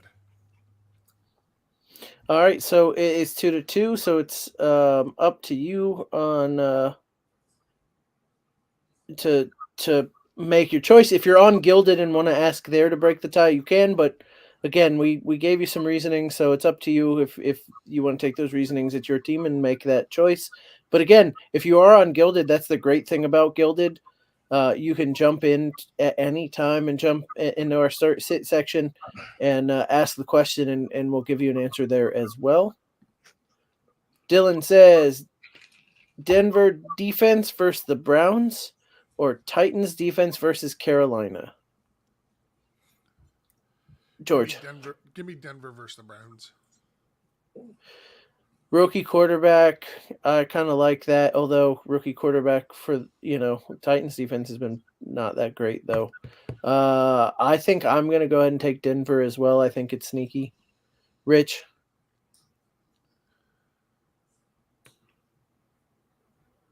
I don't think Rich is with us. Okay. Pete? I mean, he's there. We can all see him. Yeah, I'm going to have to go Titans on this one. I mean, Carolina looks bad, really bad. I know the Browns are going with the rookie quarterback, but they're still winning. I know Denver's defense is getting better, but Carolina's bad. I think they made the wrong pick with their quarterback, and he is really bad. I know he doesn't have much help, but Carolina's just not that great. The Titans defense is not that great either, but I mean, if I had to pick, I'm going to go Titans because Carolina's going to make more mistakes. I'm going Denver defense. All right, that's 3-1. Hey, for this next, so we got more here. We got a kicker question. Dicker the kicker at home versus Baltimore, or Joseph versus Chicago at home inside? For me, I'll take this one. I'll go first. For me, this is Joseph, and here's why. Not only is it home inside, but what is better than being down 7 points going into Monday night? Your opponent has nobody left to play, and all you've got left is your kicker. And the kicker goes out and wins you the game. Yeah. There is no better feeling than that in fantasy football, other than maybe going into Monday night and having to play a defense, and the defense coming through with the big game for you. But I'll tell you what's a better feeling.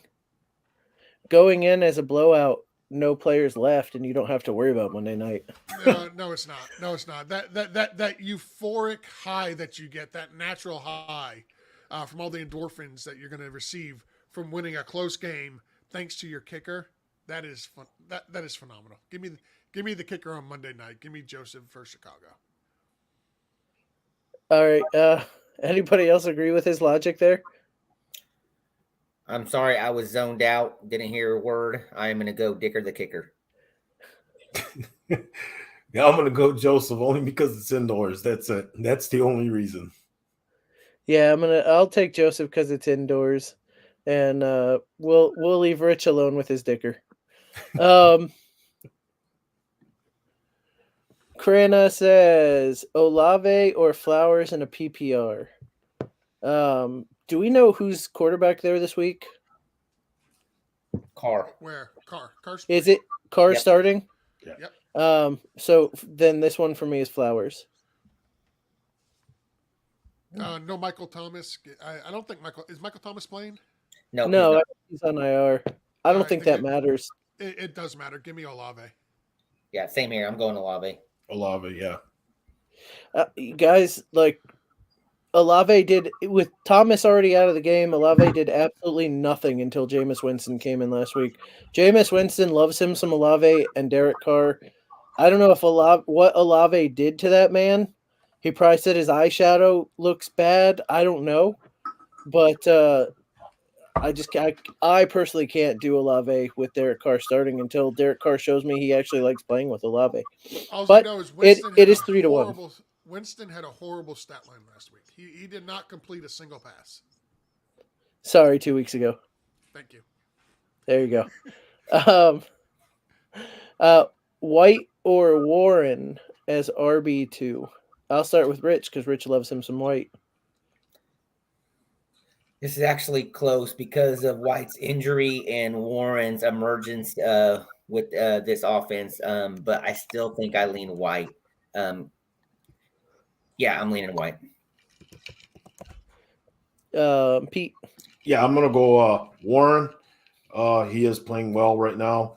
He's starting to pick it up. Yeah, that's where I'm gonna go. George. Yeah, I'm going with. I want to go with Warren here, and the reason why is with the new offensive coordinator, I think they're going to want to really see what they got in Warren, not just for the remainder of this year, but for next year as well. He is clearly the better of the two running backs in Pittsburgh, so I'm going to go with Warren. And I don't want to split it. I probably would lean White over Warren, but to avoid the split, I'm going to go ahead and say Warren because I like both starts this week. So I'm willing to not split it up and just say Warren. Krana says in a deep league PPR flex. Oh, I'm sorry. There was more to that question before we move on. Kyron Williams or Ramondre Stevenson? Ramondre. Yeah, I'll leave Ramondre in this one. I'm going to say Ramondre as well. Oh, thank you. I'll take Kyron Williams. Thank you. You're welcome. You're very welcome. Here. I'm going to pull the Jason. All right. Now, and then how does Herbert do tonight? I don't know, man. I see him running for his life. Yeah. Yeah, same here. and Rich shrugs. Krana says, finally, deep league PPR flex. Dortch, Quentin, Justin Watson, Tutu Atwell. Go ahead, Before Rich. we answer this, I will say one thing. I am picking the Chargers to win tonight against the Ravens, just so we're all on the same page, and that's where I feel. That's the reason why I'm leading the Chargers. So, see, I would like to make a bet against them on Rival, but because I live in Indiana, the app doesn't work for me here. He got Venmo. a gentleman's bet. A gentleman's bet. Oh, and we can throw Shaheed in here. Nah, it doesn't change much. So, Dortch, Quentin Johnson, Justin Watson, Tutu Atwell, with a limited Cooper Kupp, and then Raheed Shaheed. I'm gonna go Quentin Johnson here. I think a lot's being made out of that dropped touchdown. I still think he's a talented wide receiver. I think he has a bounce back week this week. I'm gonna go with Quentin Johnson here. I'm gonna go Tutu Atwell. No reason I would go Quentin Johnson, but just because they're playing the Ravens, I can't. Rich? I think oh man.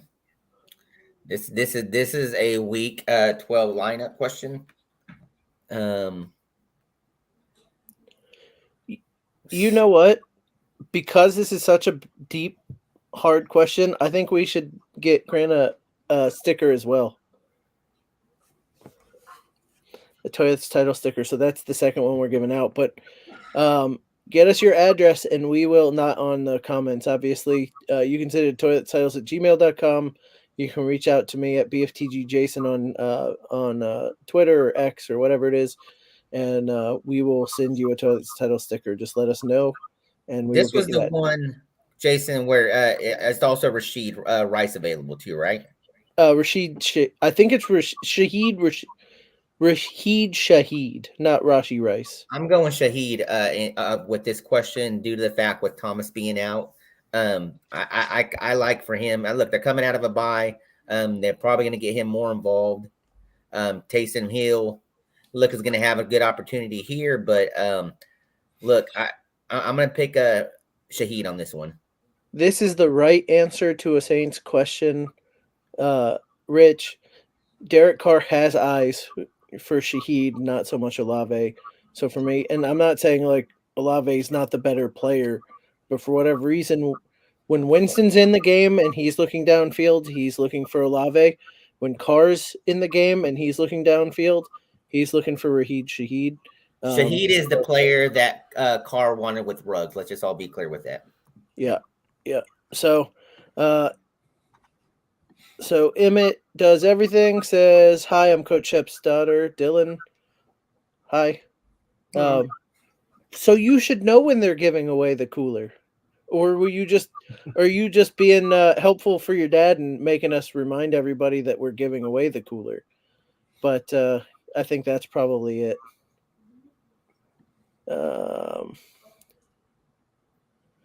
Are we worried about the Ravens? Even barely had a good fantasy game against the backup. No, because there's less film on the backup.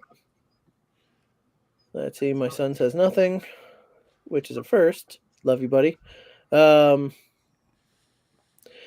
do you drop to take Kyron off IR? Russ, Downs, Sutton, Brian Robinson.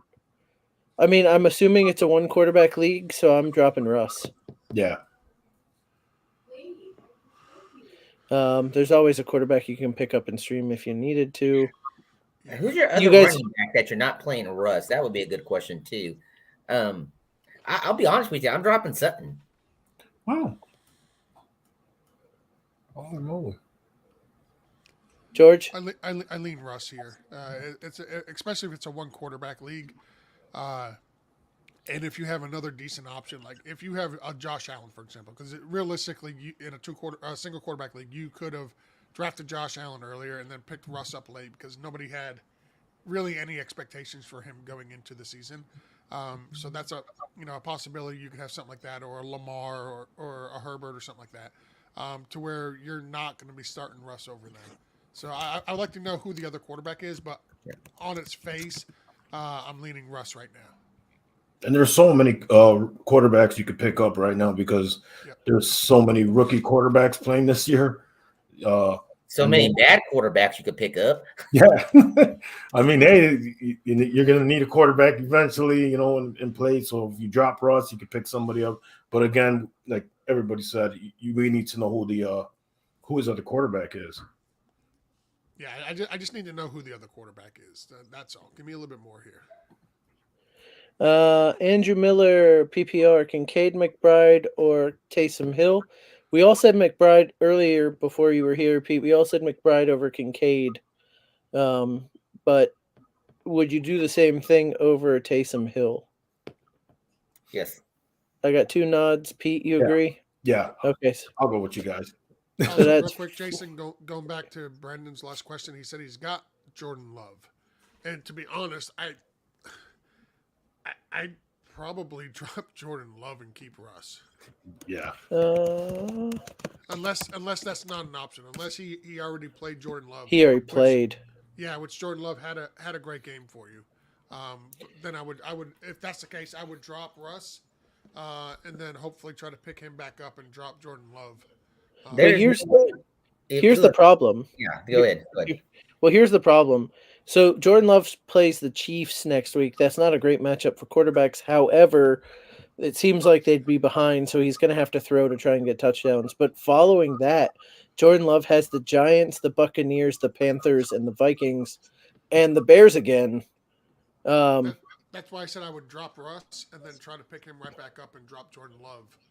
I don't know. I'm saying Jordan Love has, after the Chiefs, he gets the Giants, the Buccaneers, and the Panthers for three of the, and then the Vikings. Like, but two of the three fantasy weeks, it's the Buccaneers and the Panthers for Jordan Love. I don't think I dropped that. But anyway, that's a tough decision. Whatever he's either player he drops, it doesn't matter. They're going to get picked up right away, so he better make sure he's clear on what he wants to do on that decision. we only have a couple minutes left. I know we all got a bunch of lineups to go set, so we only have a couple of questions left, which is good too. My son says he wants a sticker. Well, Bud, you're family and not eligible for a sticker at this time, unfortunately. As we print more, I will get you one. 650 Chris says concussion ball. Who is the CTE MVP? We're not going to acknowledge those. Well, who's that guy who keeps hitting people and getting suspended From Denver, right? Yeah, I forgot his name. He's the CTE MVP and should probably be out of the league for the rest of the year. It's like 3 or 4 so far.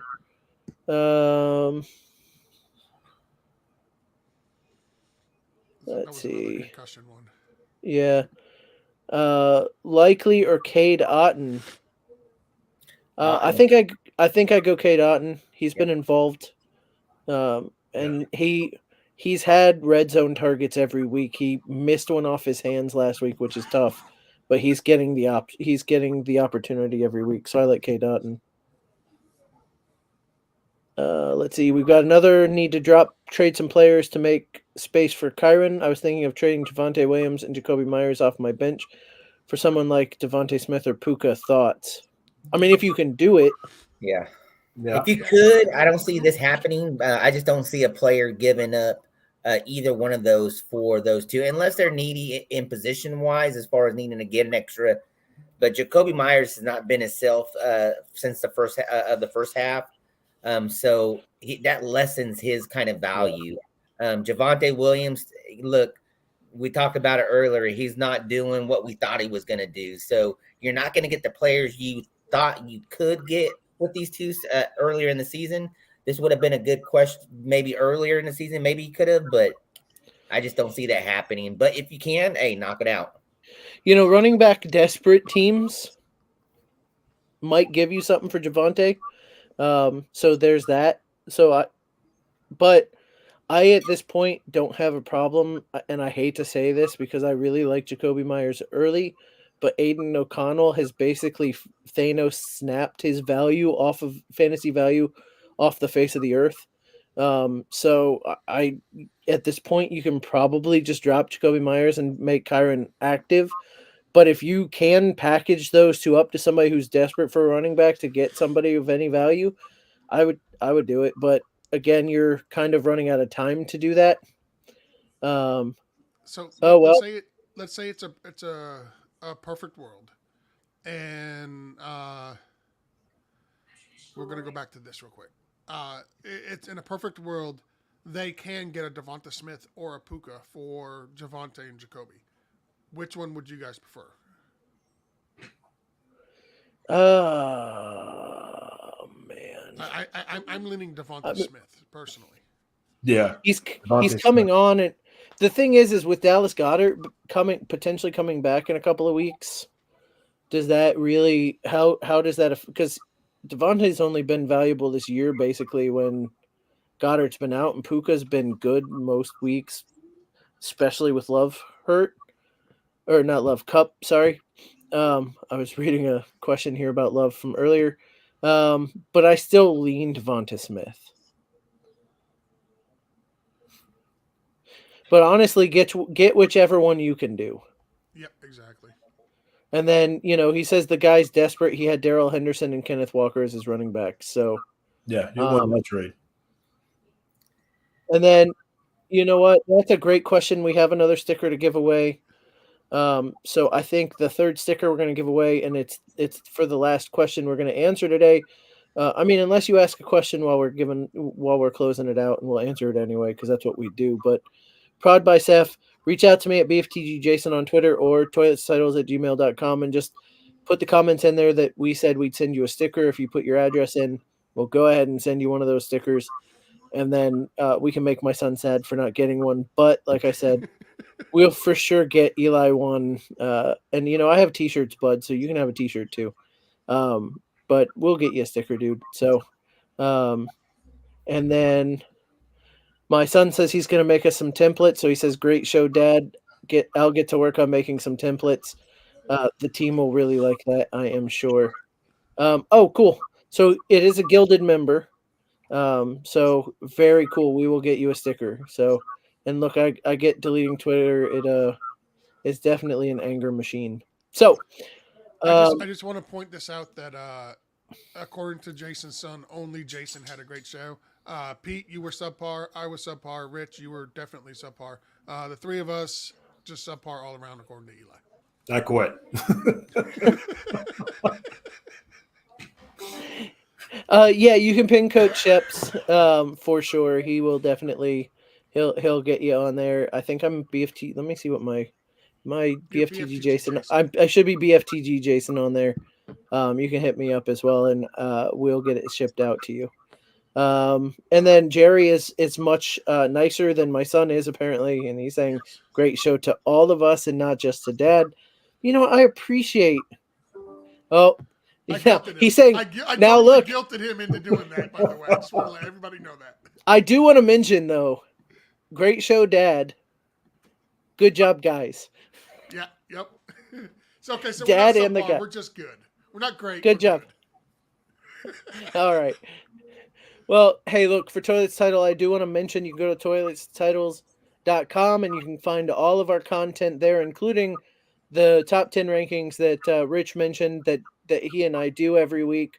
So you can do that. You can join our Gilded app by hitting Coach Sheps up or emailing toiletstitles@gmail.com. You can get in our Gilded chat. We have over 200 people talking to Toilets Titles members all the time throughout the week. We have Start Sit. We have NFL game chat. We have the gambling section there. We have college chat. I mean, you name it, we have it. We just have a area where you can talk about whatever you want to talk about. So it's a very cool chat that over 200 people get to us. We're the most open and easy to get a hold of fantasy group out there. So we will answer your questions throughout the week. And then, we've got shows all week that you can like and subscribe to. And that way, when we go live, you can catch us here when we go live. So youtube.com/toiletstitles, like and subscribe. You'll catch our videos live, kind of like this one. Yeah. So Gilded is like Discord, very helpful. Highly recommend. Thank you for the recommend. Granted, if you the email is toiletstitles@gmail.com. You can label it sticker, and I'll make sure Coach knows that you're one of the people you're going to be reaching out by email to get one of the stickers. Okay. Also, we have a patreon.com/toiletstitles, and we have a tier level for every salary. Basically, we start at $1.50 a month and work your way up from there. With different tiers, you get different things. One of the things I like the most is that we put our waiver wire out Monday night, basically right after the game. We put it out almost before anybody else, and that way, if you have Tuesday morning waivers, we've talked to people that have Tuesday morning waivers. You get our release before your waivers run, and that's different than most anybody else. You also know that everybody else is copying off us because we're first. That's basically how I'll throw that out. And then lastly, and certainly not least, joinrival.com/title tribe. You get a $25 bonus if you use the code title tribe when you join Rival. And we already did that one. So, all right, guys, with that, I hope you guys enjoy your week 12. From myself, the Frito Bandito Rich, Pete, who joined us late, but it was awesome to have you on, and George, who's sick as a dog and played injured.